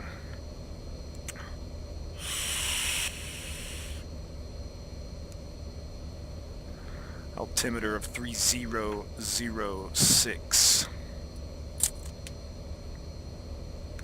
We will pick that up on the ATIS frequency when we get just a little bit closer. 49 minutes left in this flight. Thank you guys all for joining. Thank any future viewers for watching. Like and subscribe to help me out the most.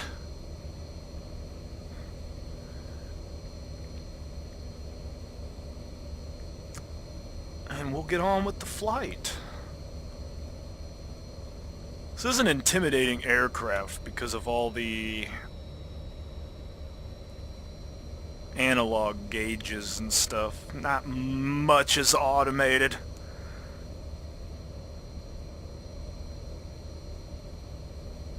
Not much is automated.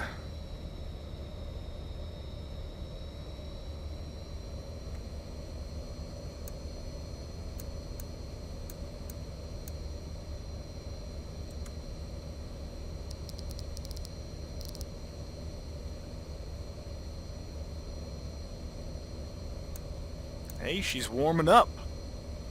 The cabin's gotten warmer since we first started.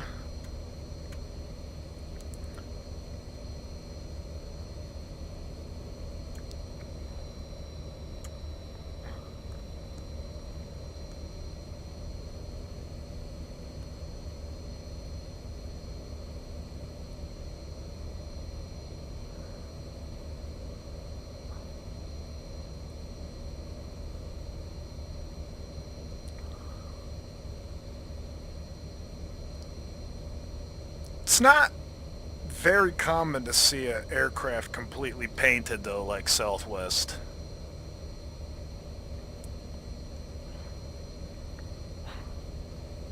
For the most part, aircraft are predominantly white. It's kind of boring. I'm glad people like Southwest exist. They paint the whole thing. I know why airliners don't. I'm pretty sure it's to save weight. Because all that paint weighs a ton. Almost literally.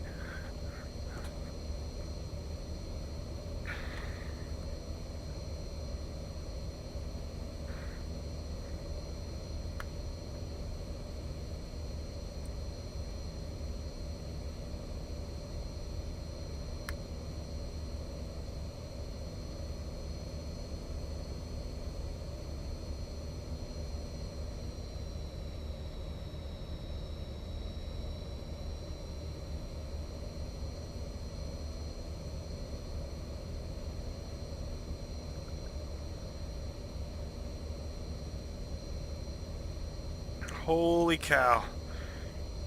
You start a stream and everybody under the sun wants to hit up your cell phone all of a sudden.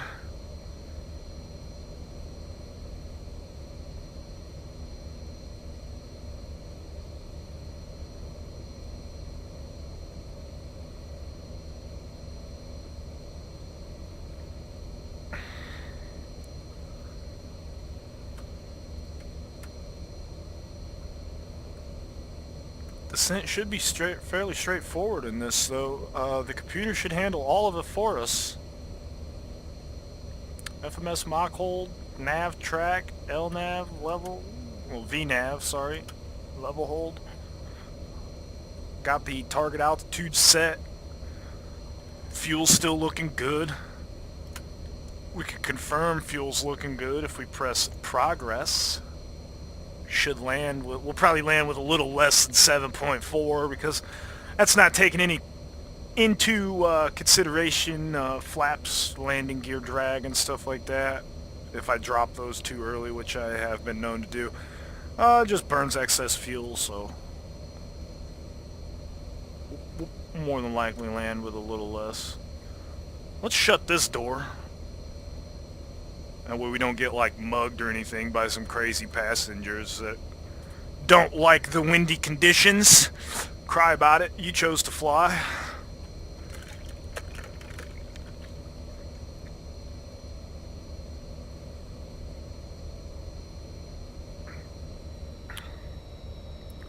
I think that's what makes flying fun. That's when you get a challenge. If winds are calm, it's just another day, another boring day in the office. Throw a 20-knot crosswind in there with some 40-knot gusts, and now you have a challenge. Now we have a fun day. It's just a matter of making sure you don't crash and die, because, well, I've got like, how many souls on board? 138? 138 souls on board, not including crew? Say 142, probably. Add 4. Couple stewards, stewardess, whatever. Stewards, couple stewards. Stewart! Stewart, where's my coffee?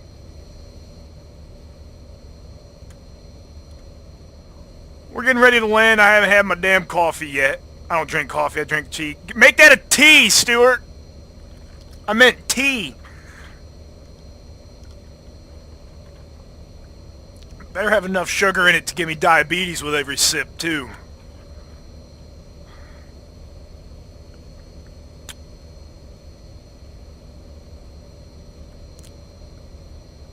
Just around the river bend is absolutely nothing. You see that? Absolutely nothing.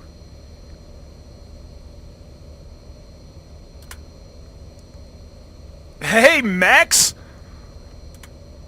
So Max has joined us on this flight also, and shout out to Max for actually getting me in this airplane.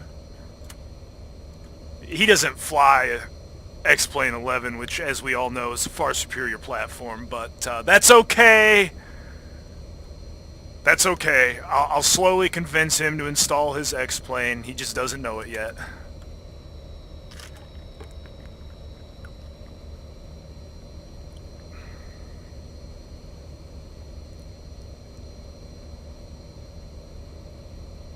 Max, we're getting ready for descent in this Allegiant beast.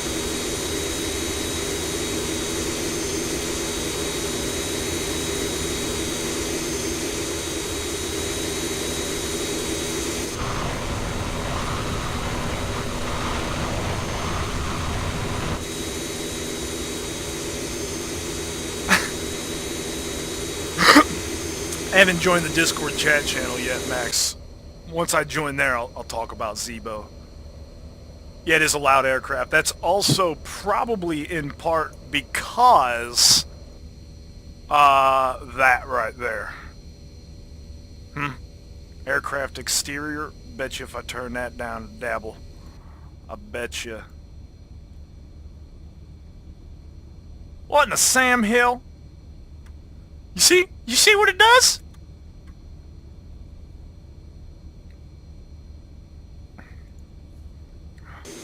How about now? Much quieter. I'm also back by the engines too. If I come up here, it's not as loud.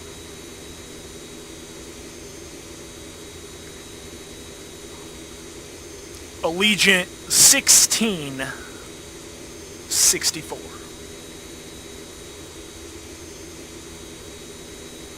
Better not ear cancer. Patrick, why didn't you say anything?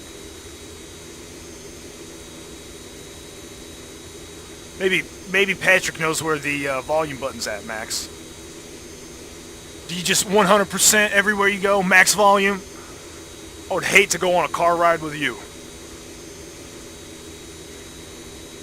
Max is the type of person, you go to get in his car, you turn the key on, and the radio's already turned up.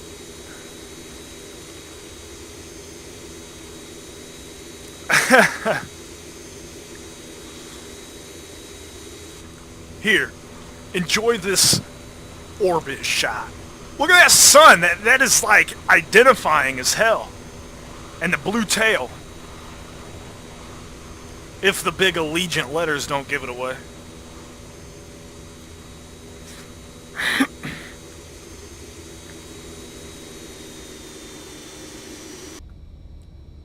Oh man, I hate when the engines do that. The auto throttle in this thing is not smooth. It just cuts power when it's like gust of wind. What? Zero throttle. Oh shit, back up.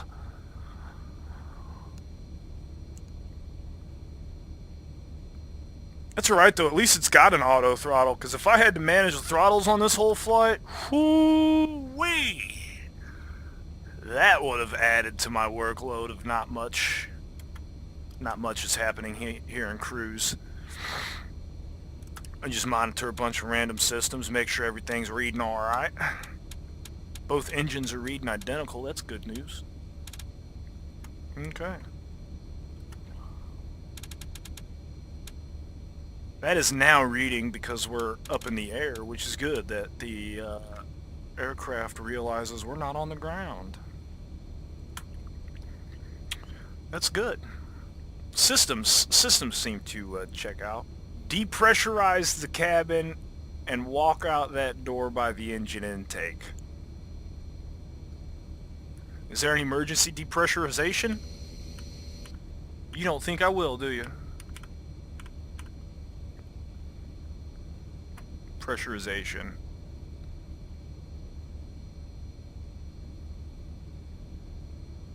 Yeah, doesn't even look like they give me the option.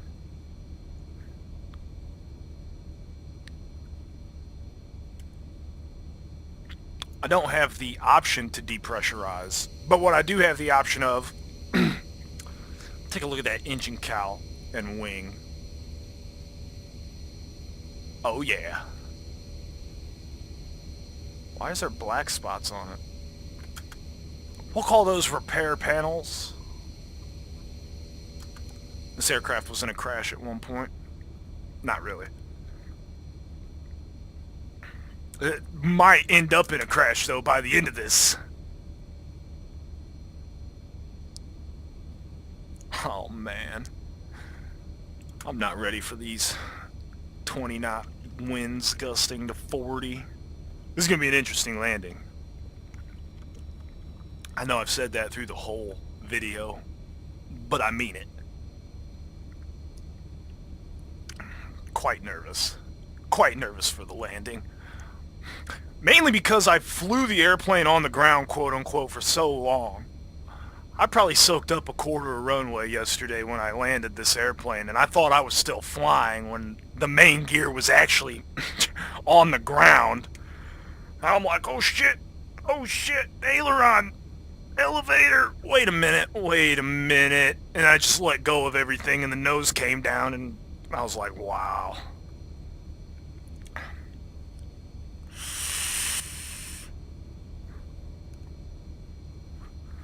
Vape Nation. No, not really. But it is a vape.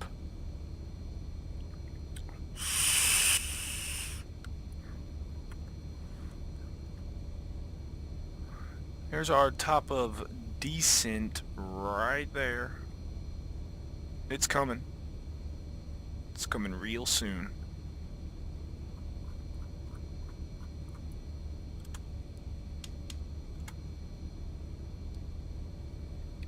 "39 minutes left in this flight."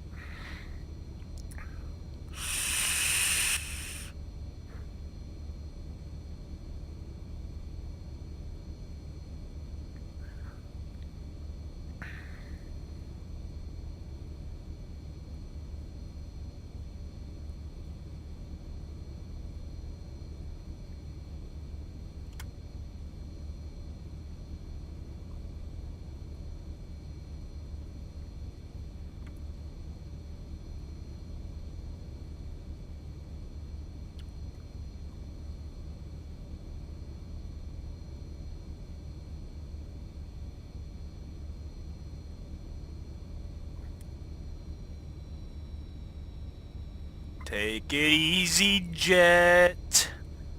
You know I don't like when you do that.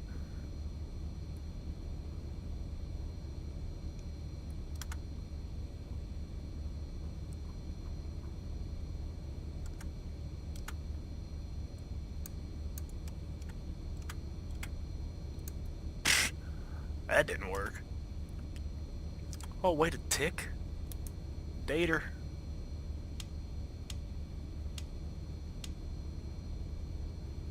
Yeah.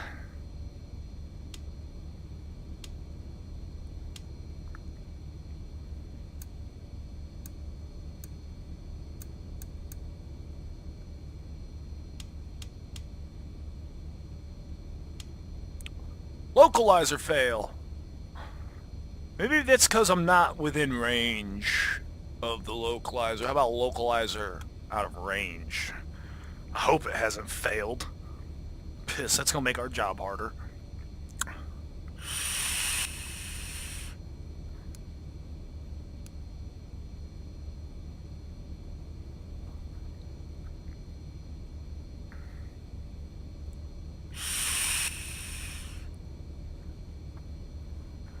That'll really make our job harder if the localizers actually failed.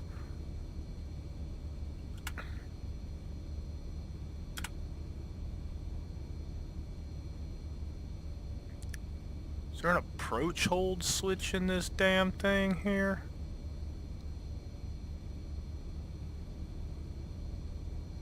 I don't see one. We're gonna be flying the approach by hand anyway. No big deal.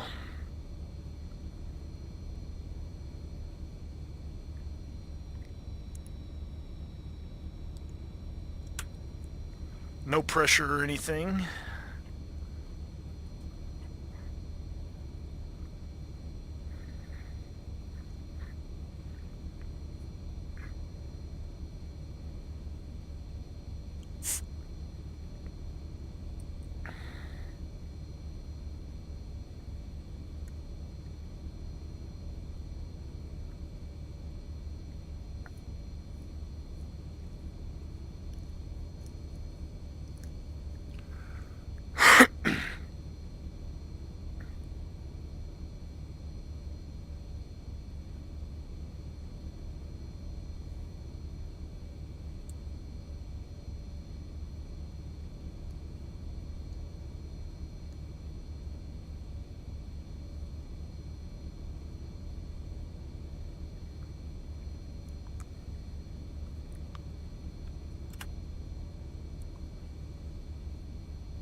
A very common flight that Allegiant does out of my airport is PIA to ORD.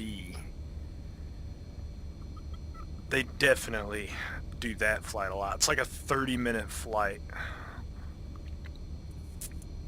Unless you're in like a highly simulated airplane, expect like hour and a half walk to walk. But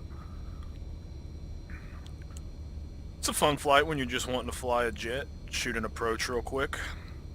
I do that flight quite a bit. Usually not as Allegiant, and also usually not in a jet this small.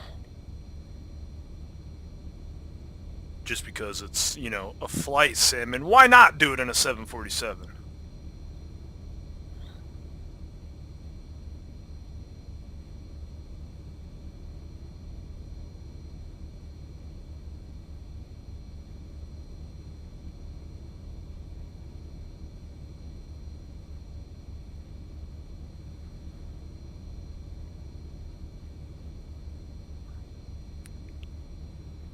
£10,000 of fuel left.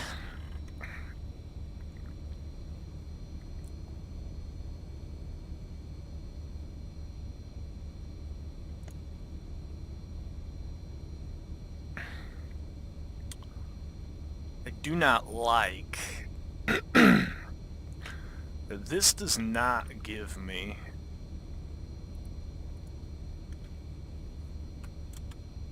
a selected waypoint that it's going to descend to.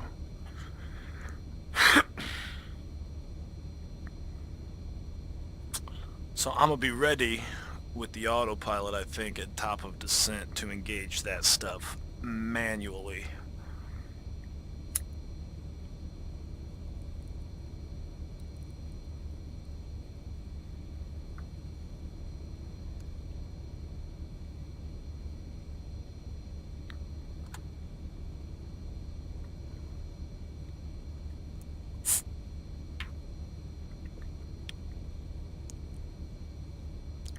The goal is one approach, one landing. Not two approaches, one landing. One approach, one landing. But we shouldn't hesitate to go around if need be. I just don't like going around in simulator. Because it's a simulator. That's the only reason.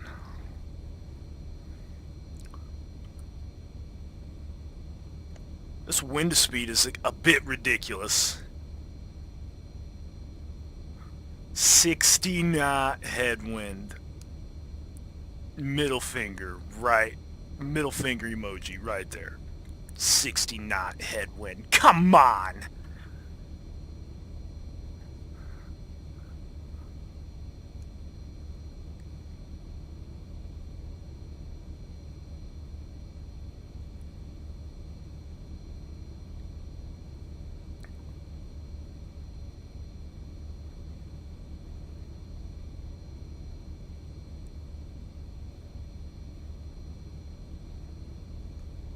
Brutal.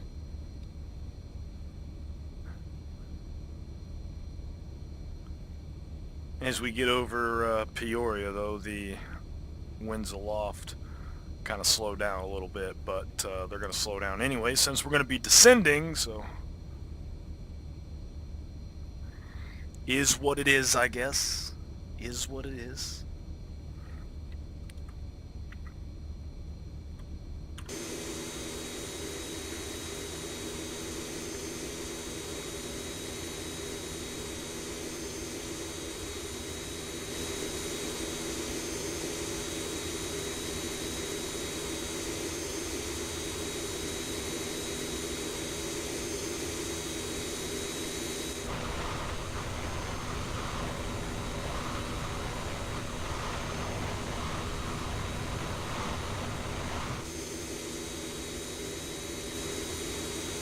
One thing I need to look up is how to arm the speed brakes. Can you believe I don't know how to do that? Not in this thing. Manuals, here I come.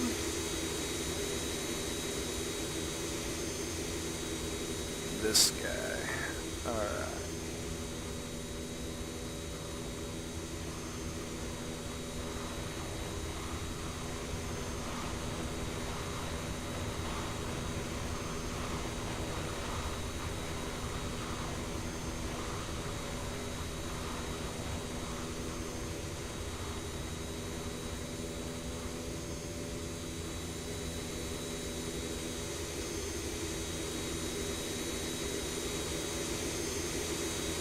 Oh! Oh!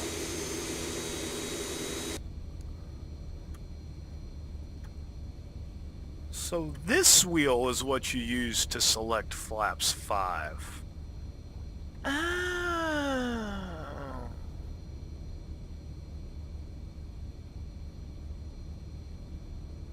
Huh. I'm gonna have to test that. Back to the speed brake situation, though.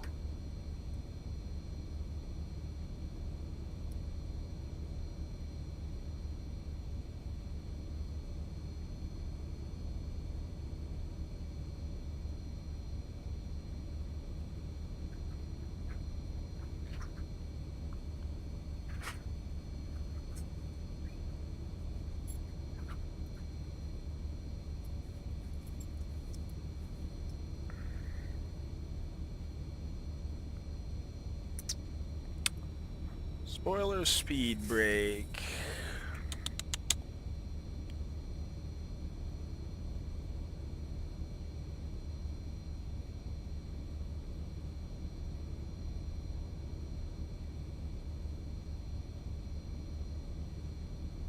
Just lift the lever. Eh? Lift the lever, they say. There's the speed brake. Oh, would you look at that? It's armed. Now it's on. Now it's off and unarmed. Okay, quit fucking with the speed brake lever. You don't want to do that at cruise. You don't want to do that at cruise.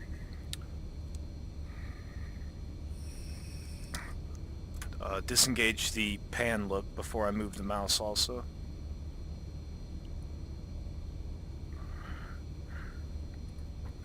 Oh, the other thing I forgot to do last night when I approached this airplane was this. Let's arm these first. Yep, there we go. Medium. That works. Armed. Hey, motherfucker. Alright, that's cool. The landing gear's not down. You won't let me arm it. You just gonna spring load back to the off position. Alright. If I had a first officer, I'd make him hold it. Hold that switch. This airplane ain't gonna beat me.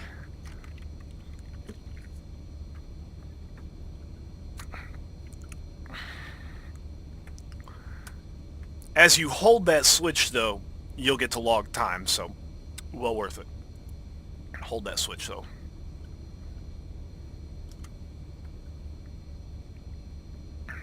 Three or four for spoilers.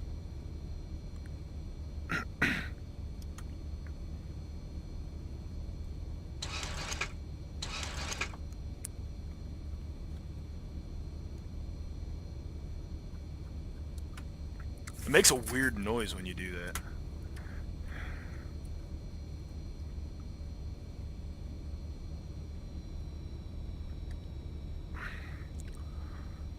I would consider this in range. So what we need to do is go turn our hydraulics back up. High, yep. Get it on, get it on. Okay. Flashing clouds. That cloud's having some problems. Maybe some lightning. Who knows? Luckily, we're not down there. We don't have to go through it.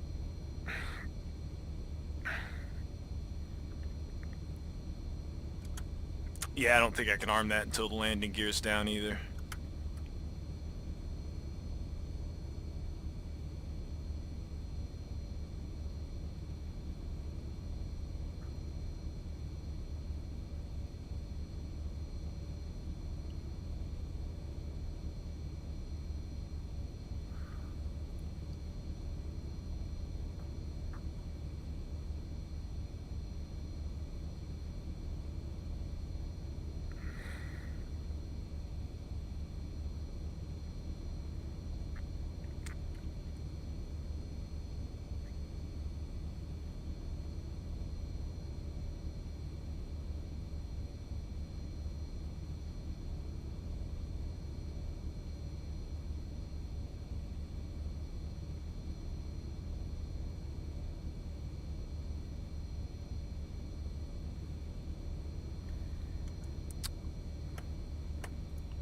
Let's go ahead and look for that button right now. Ooh, look at it. We're gonna need that guy later on in the flight too, probably.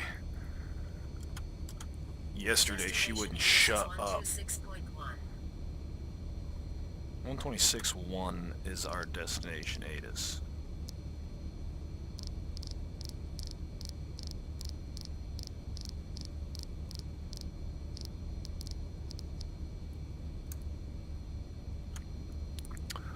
Alright, when we're in range, we'll pick that up.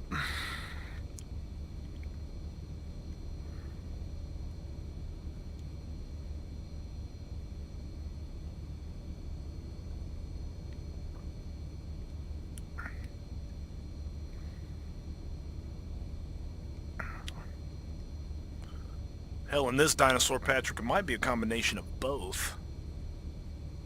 Both have to be in place. A full landing configuration probably has to be in place for that to arm. Although I didn't try to arm it before putting it in takeoff config either, I don't think.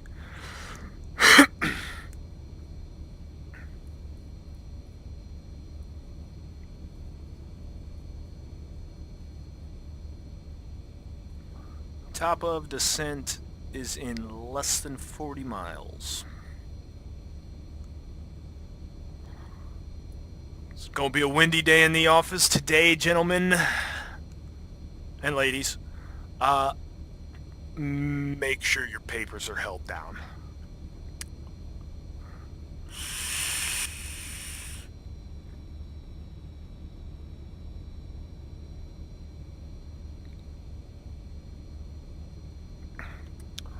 Let's see if this thing is giving me a descent. No, it's not. Cool. That's just awesome. Awesome.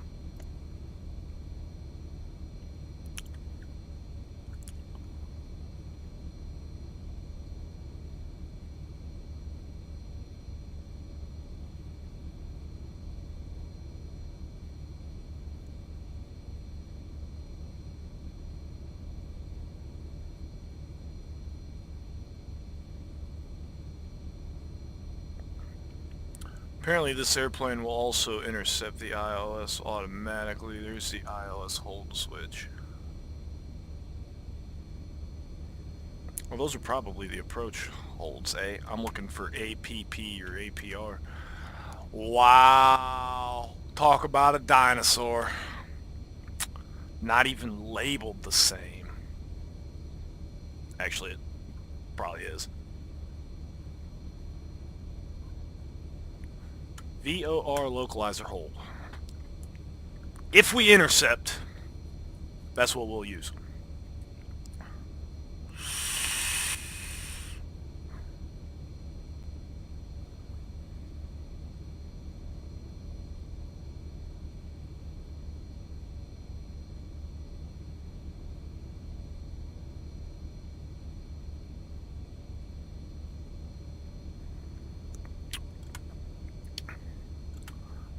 Ladies and gentlemen, we're getting ready to descend, so put your seatbelt on. I'm just gonna flash it a couple times like other pilots do in real life. It annoys the piss out of me.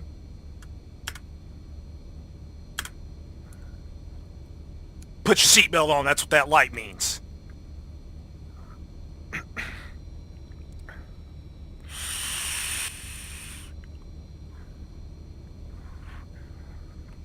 Oh, please, lovely airplane, descend automatically. Don't make me fight you, because I will. We'll duke it out right here at 30,000 feet. You don't want none of this. This airplane would probably whoop my ass, but no big deal.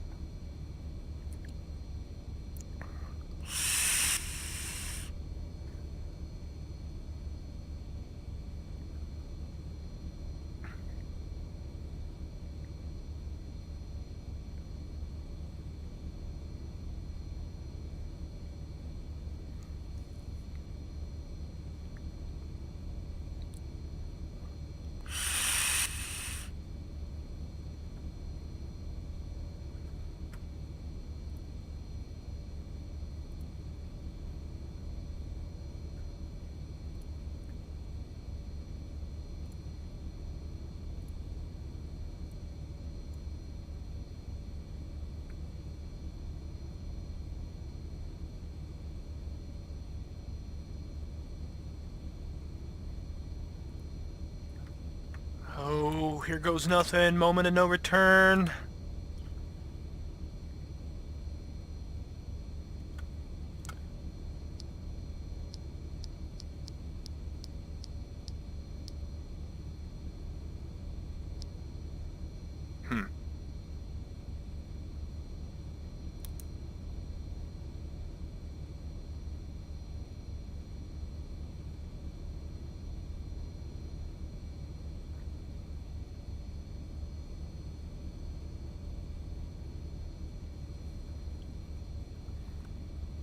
Top of descent is quickly approaching, airplane.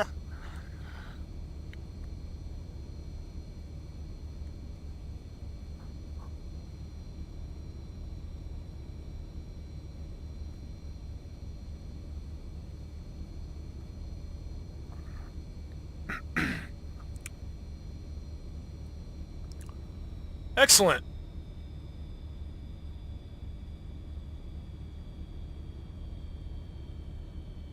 We're going to have to monitor that airspeed.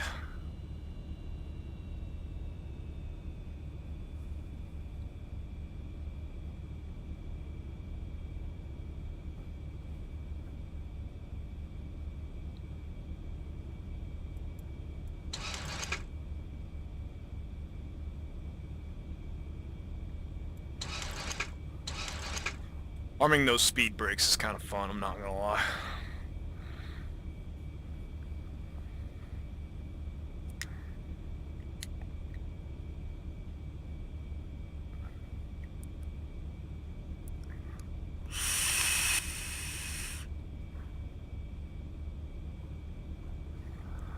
Alright, down we go. Ladies and gentlemen, we've started our descent.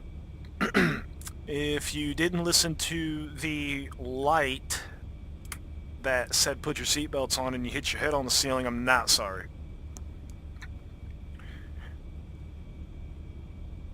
I'd make for a pretty bad professional pilot. That's why I'm going from a private pilot instead. Less professional.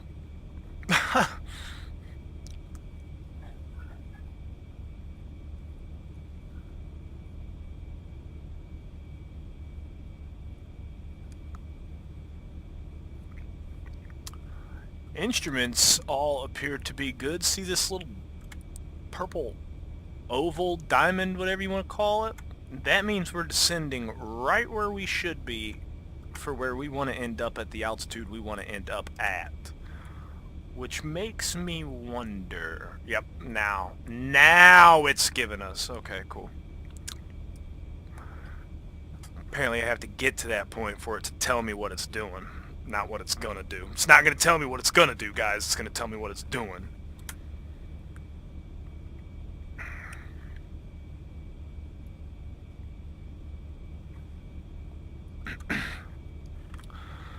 Let's ensure no METAR changes have been made here. Nope, still gusting to 40 knots, still overcast. 2,700 feet, that was 55 minutes ago. We should get an update here soon.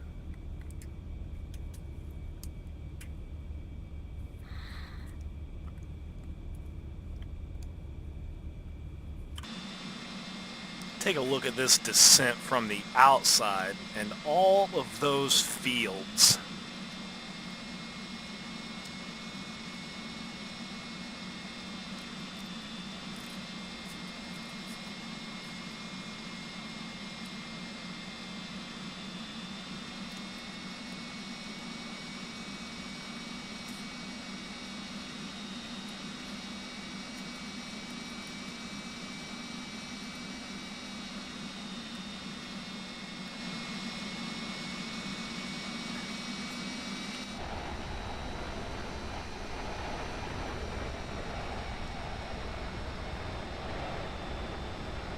From the top of this tail, it almost looks like it's a tri-engine jet. But it's not. It's not that cool. It's still pretty cool, but it's not 3-engine cool.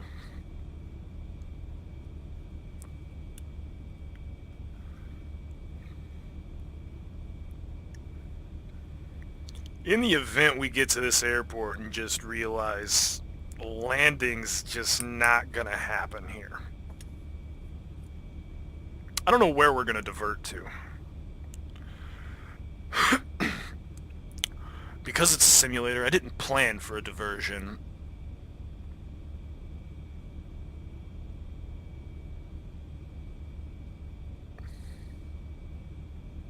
I don't even know what the maximum demonstrated crosswind is in this beast. Which I know isn't necessarily not reflective of the limits, but... Ooh. Speed references. Damn, I can put my gear down right now? Are you mad? That's some strong-ass landing gear. Mach 0.7 it can handle. Good lord.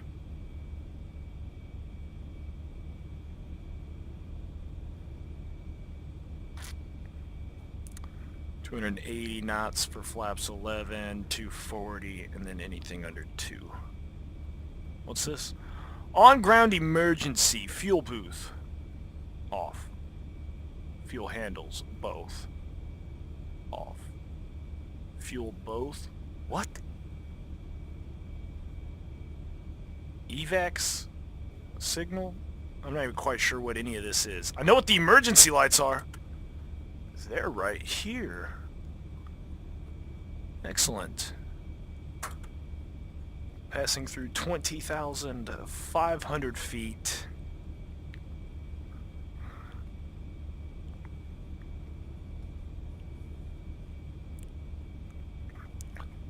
For 2,400. Which is the altitude we will hopefully intercept the ILS and localizer. Hopefully. Keywords.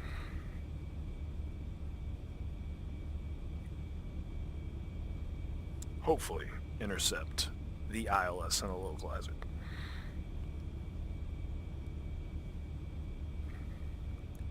Mic off.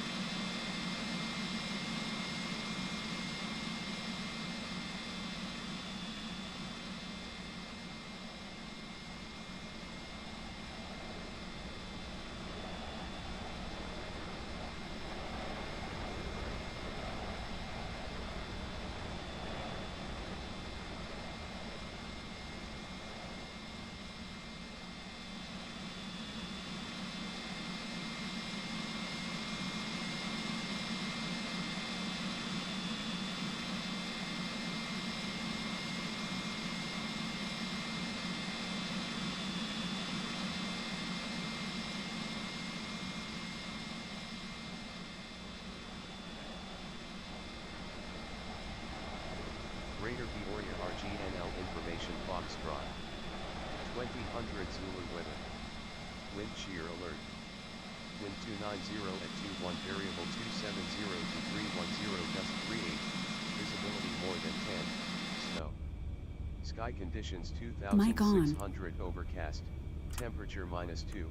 Dew point -9. Altimeter 3005. Arriving runway 31. Departing runways 31, 22. Advise on initial contact. You have Foxtrot.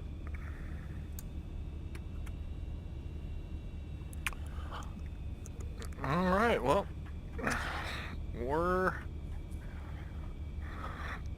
that's what we planned for, and that's what it seems like we're gonna get.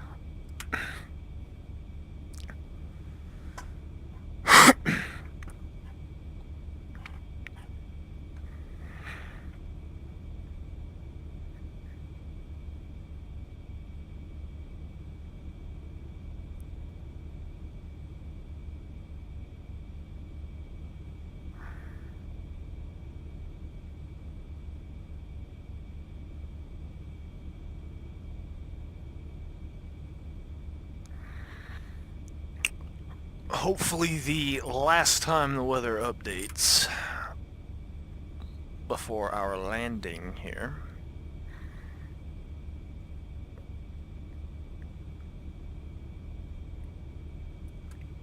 Getting ready to bust through some clouds. That'll be fun. I like flying through the clouds.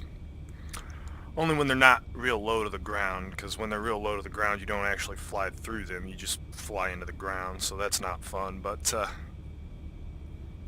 when you actually fly through clouds, that's fun.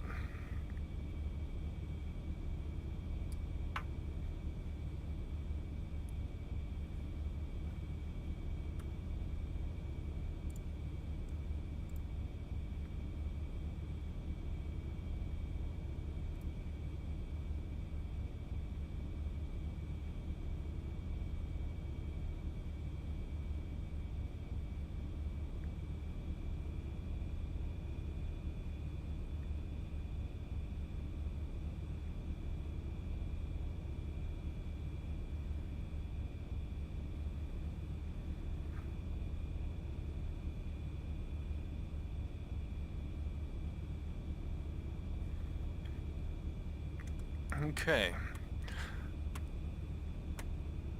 So when we press that, something should pop up here confirming that it's gonna do what we want it to when its time comes. Let's just hope it actually does it. Approaching 10,000 feet, so we'll have to get some landing lights on here shortly.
Whoa, take it easy, throttles. We're descending. We're descending. Okay? Nice and easy. Easy does it. Easy does it.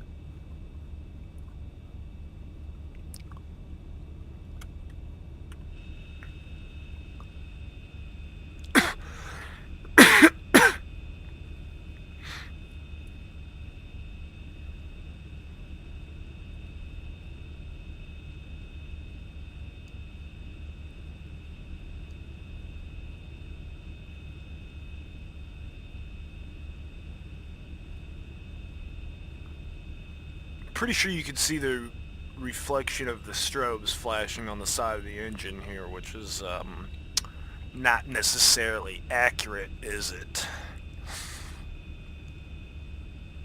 I don't think that's how light travels. I just don't think.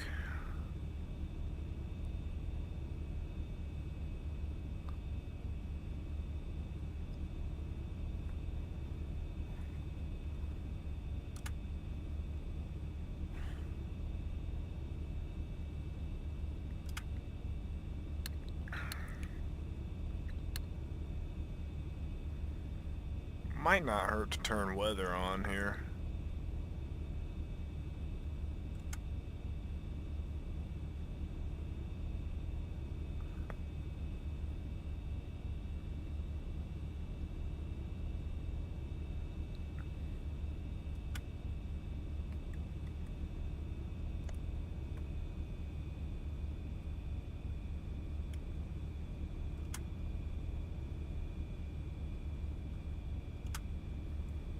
I'm gonna test this whole flap situation. I'm gonna select 5.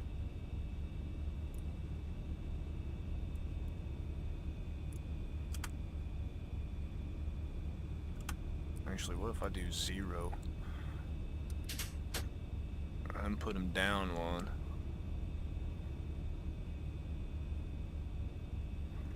Is this?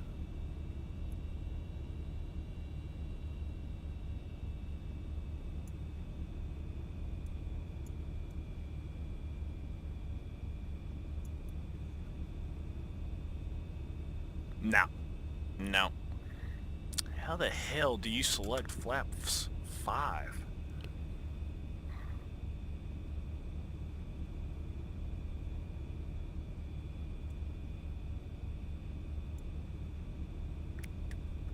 Just don't make any sense.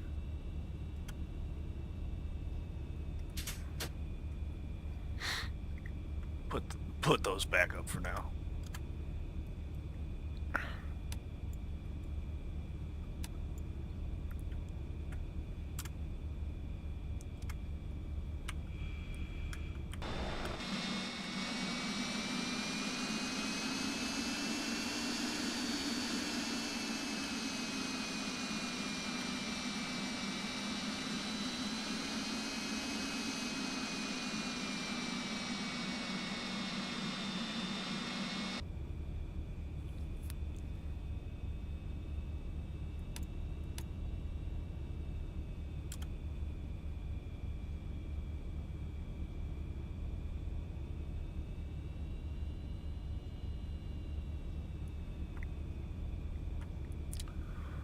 We're going to be IMC for a second here.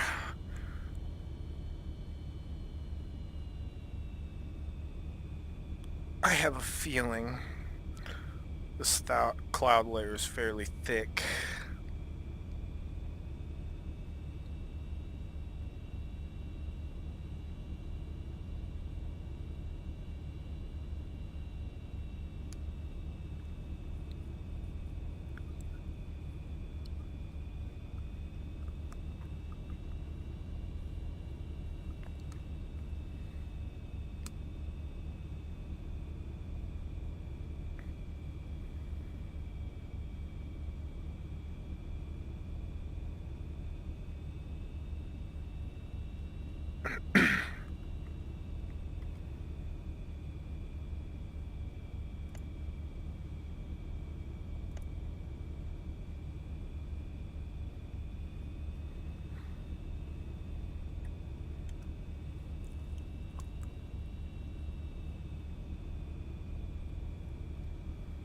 Hey, the ILS is captured.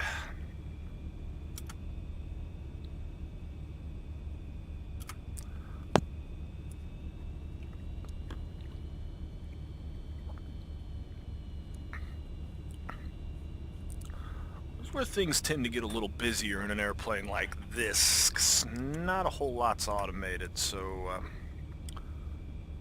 yeah, fun times.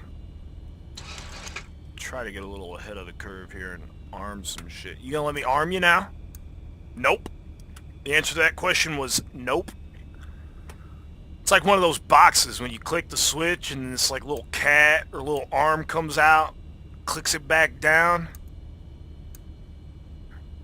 The only thing we're missing is like, maybe if an arm came out of this little blank panel here when that, instead of springing back, you know, just kind of clicked it back down.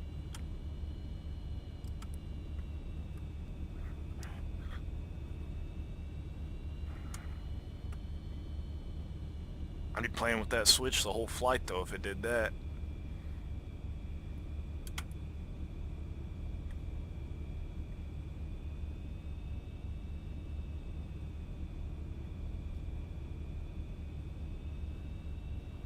Starting to get into the wind a little bit here.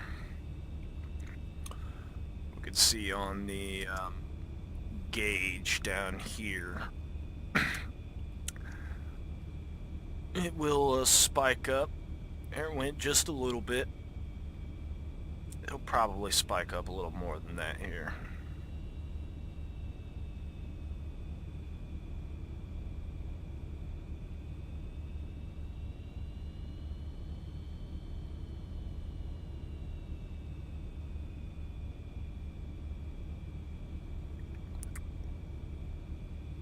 Touch 65. Good Lord, it's already windy. Already windy. We're not even below the clouds yet. This is gonna be fun.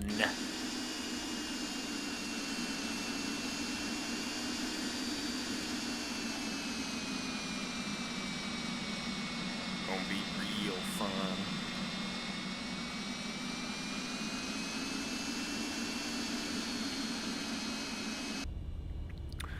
Into the clouds we go, guys, so let's pay attention to the instruments here.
Oh, hey, I figured out how to do flaps 5.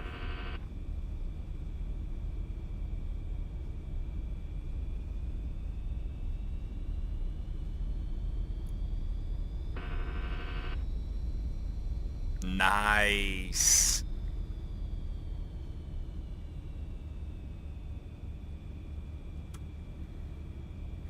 Alright. Flaps 11. The airplane's gonna love us with all this trimming.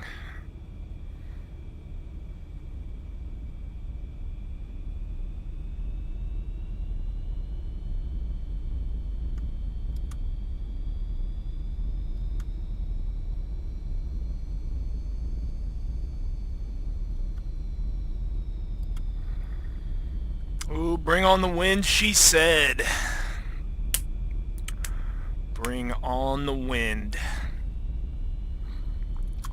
So I guess we can also use this fancy dancy wheel to select increments 15 to 24 as well.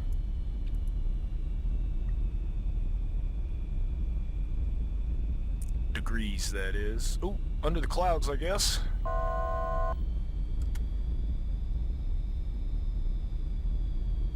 1,000 feet to go, and it is definitely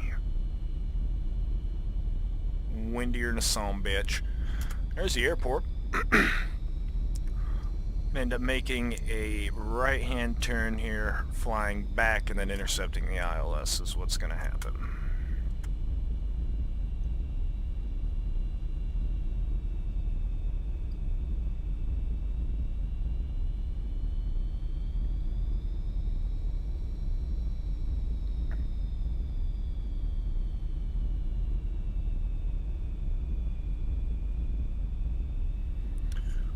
Oh yeah, we're being blown all over the place. We're like a boat in a wavy ocean right now. This might even make me sick.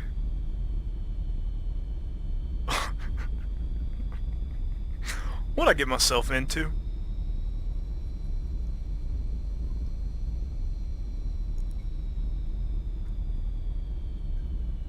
This may be the most dangerous thing even on a simulator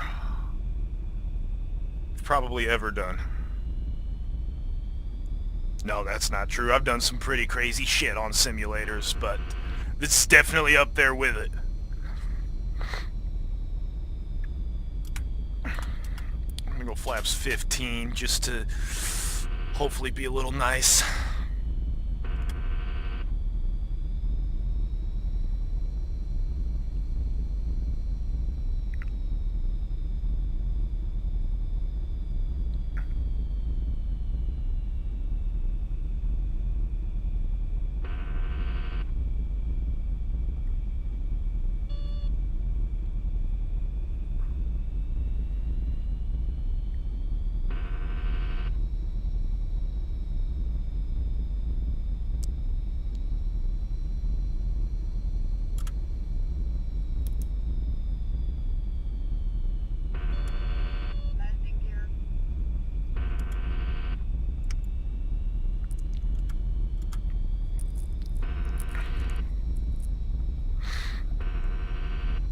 Oh boy.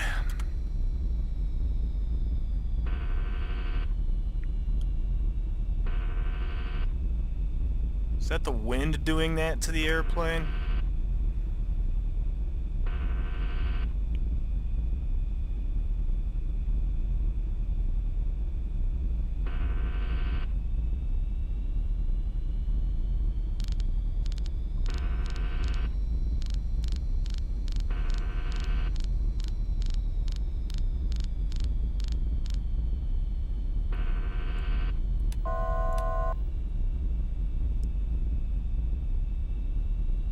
Oh, wonderful. Now the autopilot's gonna do some weird shit.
let's fly this heading. Altitude. Why are Altitude. Altitude. we... It's correcting. Take it easy. Altitude. Altitude. Altitude. Oh, it's windy as hell. This airplane is not liking this. Altitude. At all. Altitude. It's like, what the hell have you thrown me in? Altitude. Altitude. Altitude. Altitude. Altitude. Altitude. Altitude. Altitude. It's descending, you automated bitch. Thank you. My God.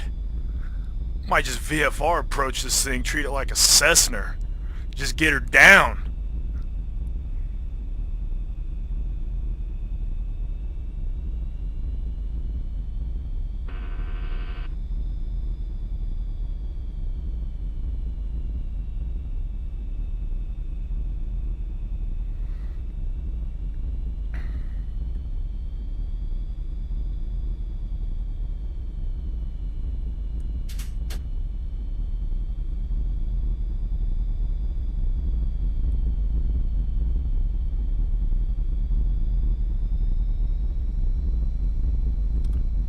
Oh boy.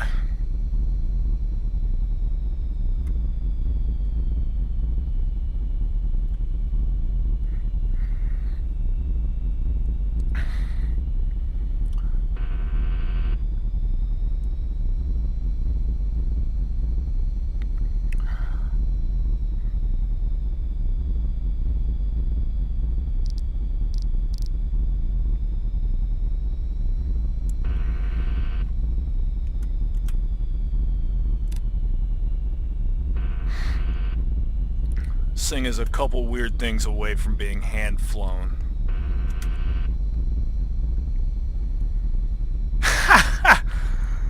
Babe, this is the kind of weather you don't go flying in.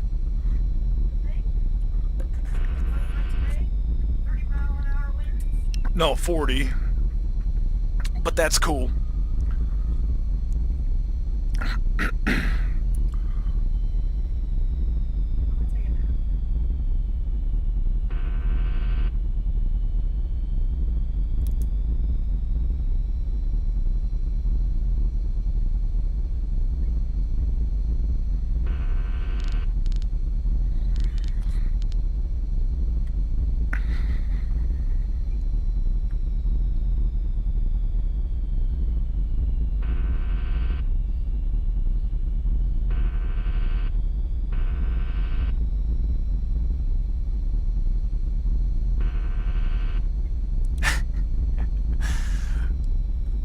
This is too funny.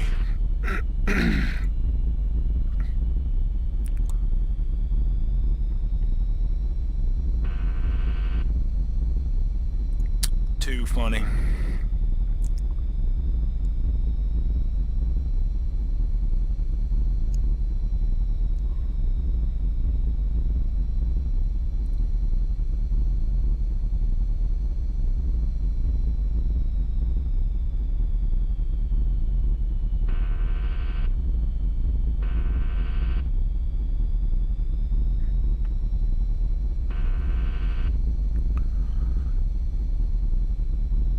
Here in just a second, I'm going to turn this beast around for an approach. Or, should we call it an attempted approach? Stabilizer motion.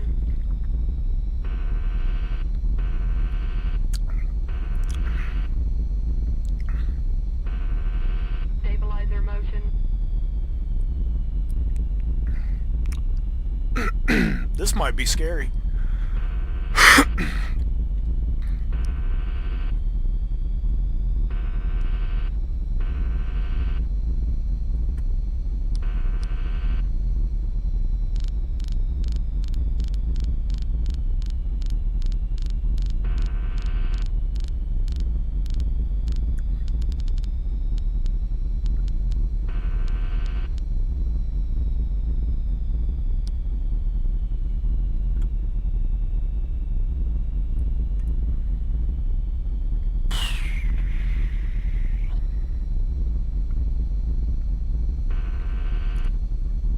not going to be the best of my landings here, probably.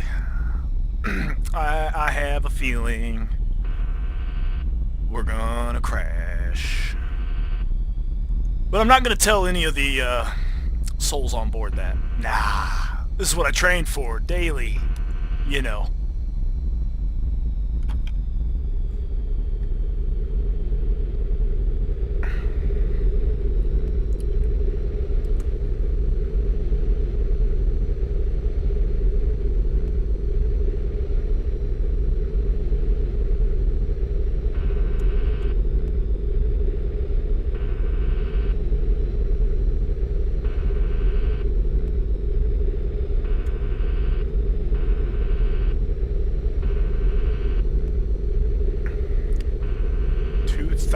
Foot per minute descent. Stabilizer motion.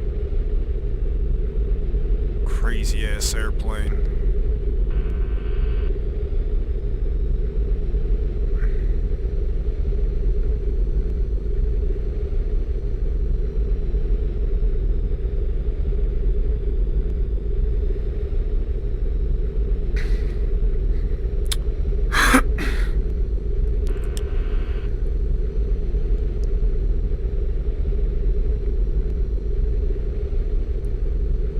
It was at this moment he knew.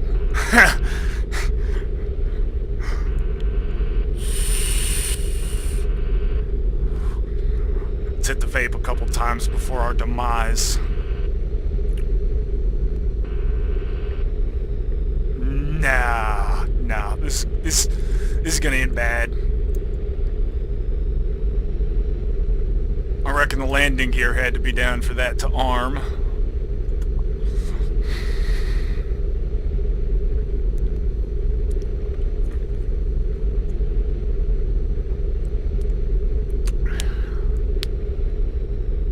This is UK style winds here.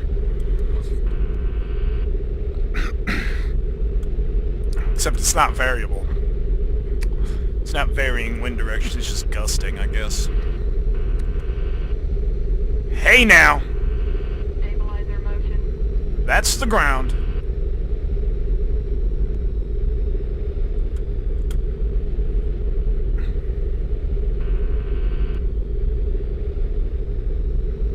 This airplane has no idea how to cope.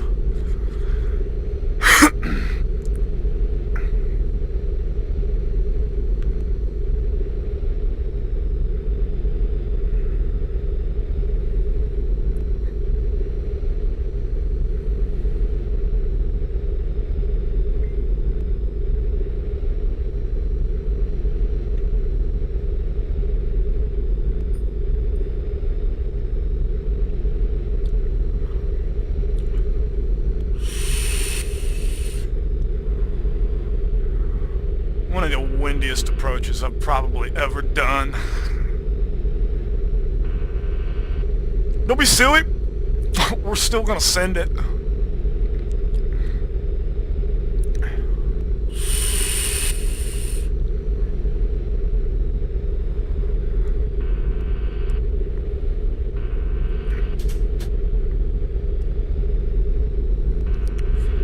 Landing gear, flaps full.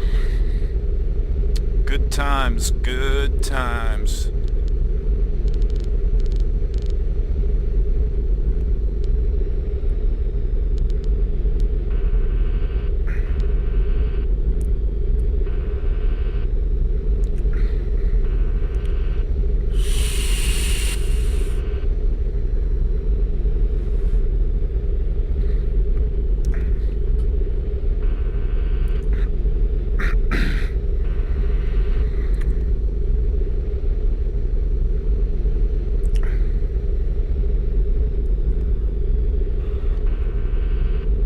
Ha! Ha! Can he make it?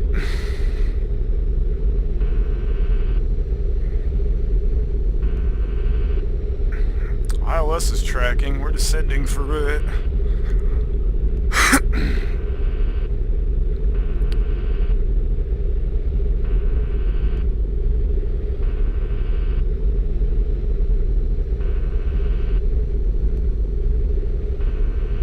Stabilizer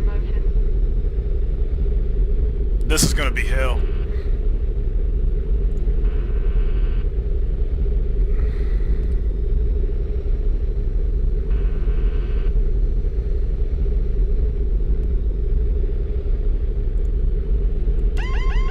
Autopilot. Oh yeah. Hell.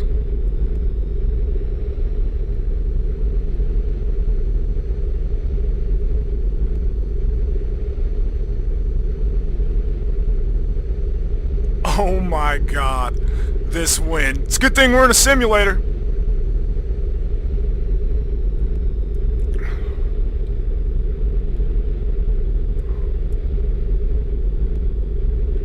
That was full left rudder for a while. Almost nervingly full left rudder. 1 mile final runway 31. 1,000. 1,000 feet.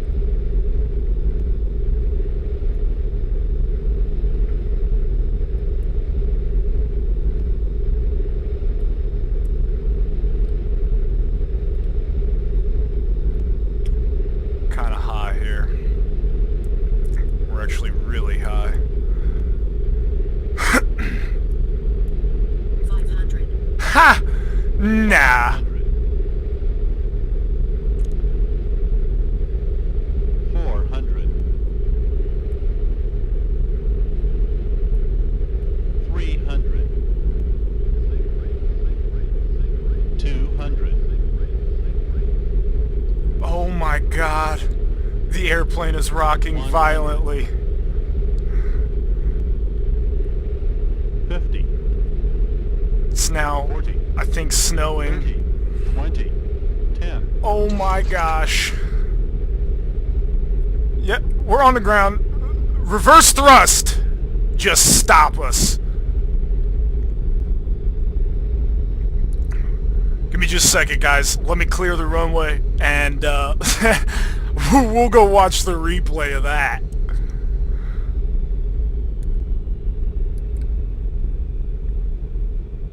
Oh, hail to the no.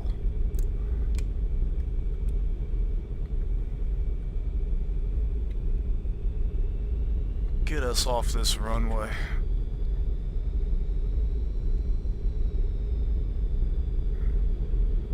That was terrible. That was terrible. Oh my word. Get me off this runway and out of this airplane. That's probably what the passengers are thinking. Good night. I'm pretty sure this is X-Plane's rendition of snow. That's why the ground textures look ridiculous like this, guys. Sorry about that, but we landed! Huh? Huh? We'll see how bad the landing was. I'm just gonna stop here and set the parking brake. I don't really care if we're clear. We got more important business to deal with, wouldn't you say? Oh no. Enter runway 1331. This is gonna be bad.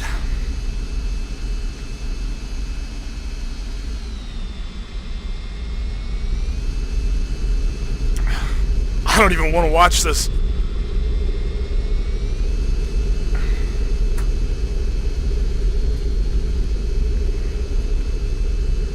Oh yeah! Look at this approach, babe. Nah. Did we tail strike? That's the question. Did we tail strike or wing strike? That's the big question.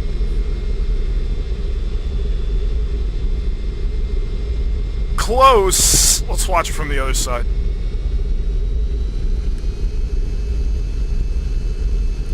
That's insanity. And to think pilots deal with this daily in some areas.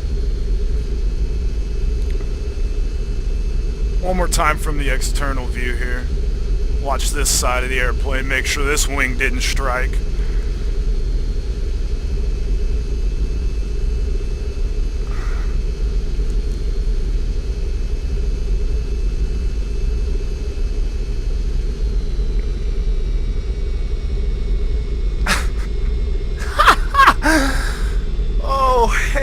I just threw it on the ground. Get down there! Get down there! We're not going around. No, not in this shit. That's exactly what this was shit. One more time, this time from a passenger's standpoint here.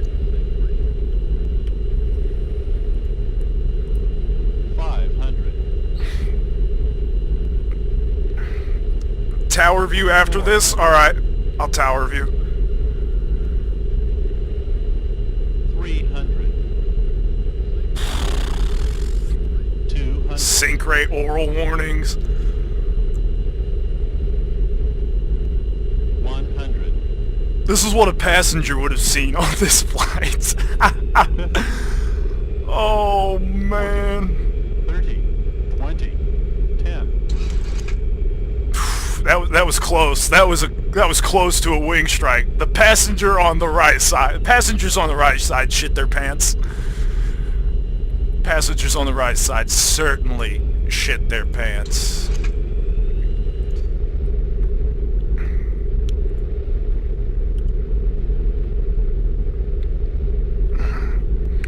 Allegiant 1664, you're cleared to land, runway 31.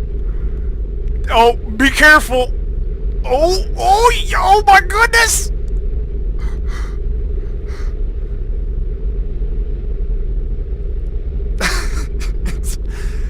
Allegiant seems to have just thrown it on the ground there. Alright. Yeah, you better engage those thrust reversers. Jesus.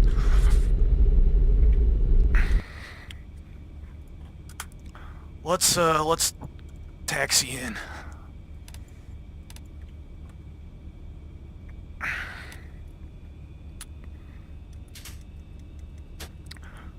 That was one hell of a landing, guys. I hope you enjoyed the video. If you did, please leave your feedback in the comments section below.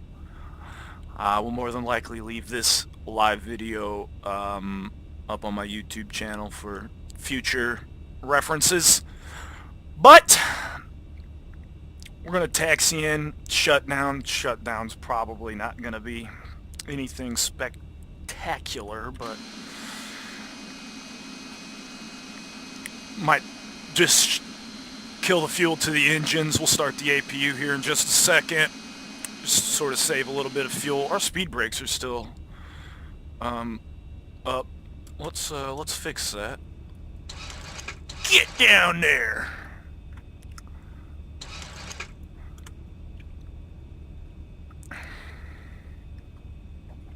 Whew. That approach was a lot of work. That was a lot of work. Actually, I don't think we should have landed. To be honest, we probably should have diverted. Allegiant's corporate's probably going to be getting a couple phone calls about the sanity of their pilots. But you know what? We're on the ground and we lived. I didn't break the airplane. We didn't strike a tail or a wingtip or anything like that. So all in all, it was a good landing? Question mark? I'm sure you guys will let me know how the landing was in the comment section below too, but if you enjoyed the video, please like and subscribe. That support helps me out the most. And as always, thank you for watching. We're going to pull into the gate here, shut down, and I will cut the stream. We're going to pull into this gate because this pilot's a little shaken after that approach.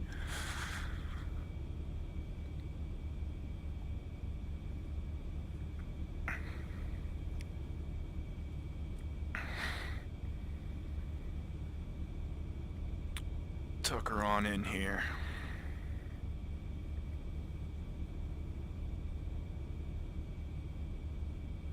Perfect.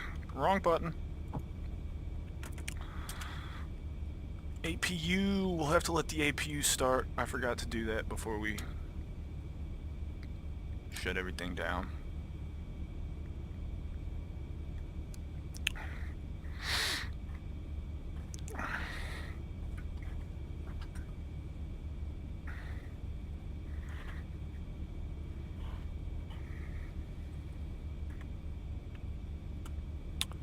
The APU is certainly going to take its time, too.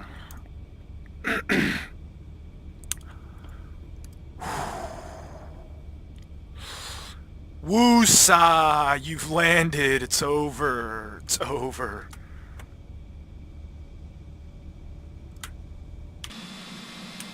Woo-sa! Woo-sa!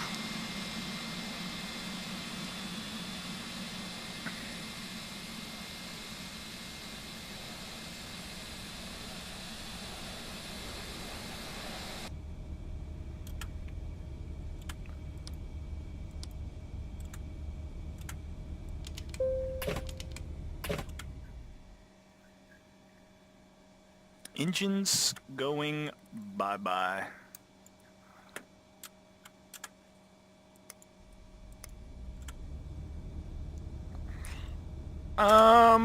I think this is what's considered turnaround state, so we're not going to shut her down to cold and dark. If we wanted to, we could just kill the battery, I guess, but we'll just shut her down to turnaround state. But I hope you guys enjoy the video again. Thanks for watching, and until next time. Mic off.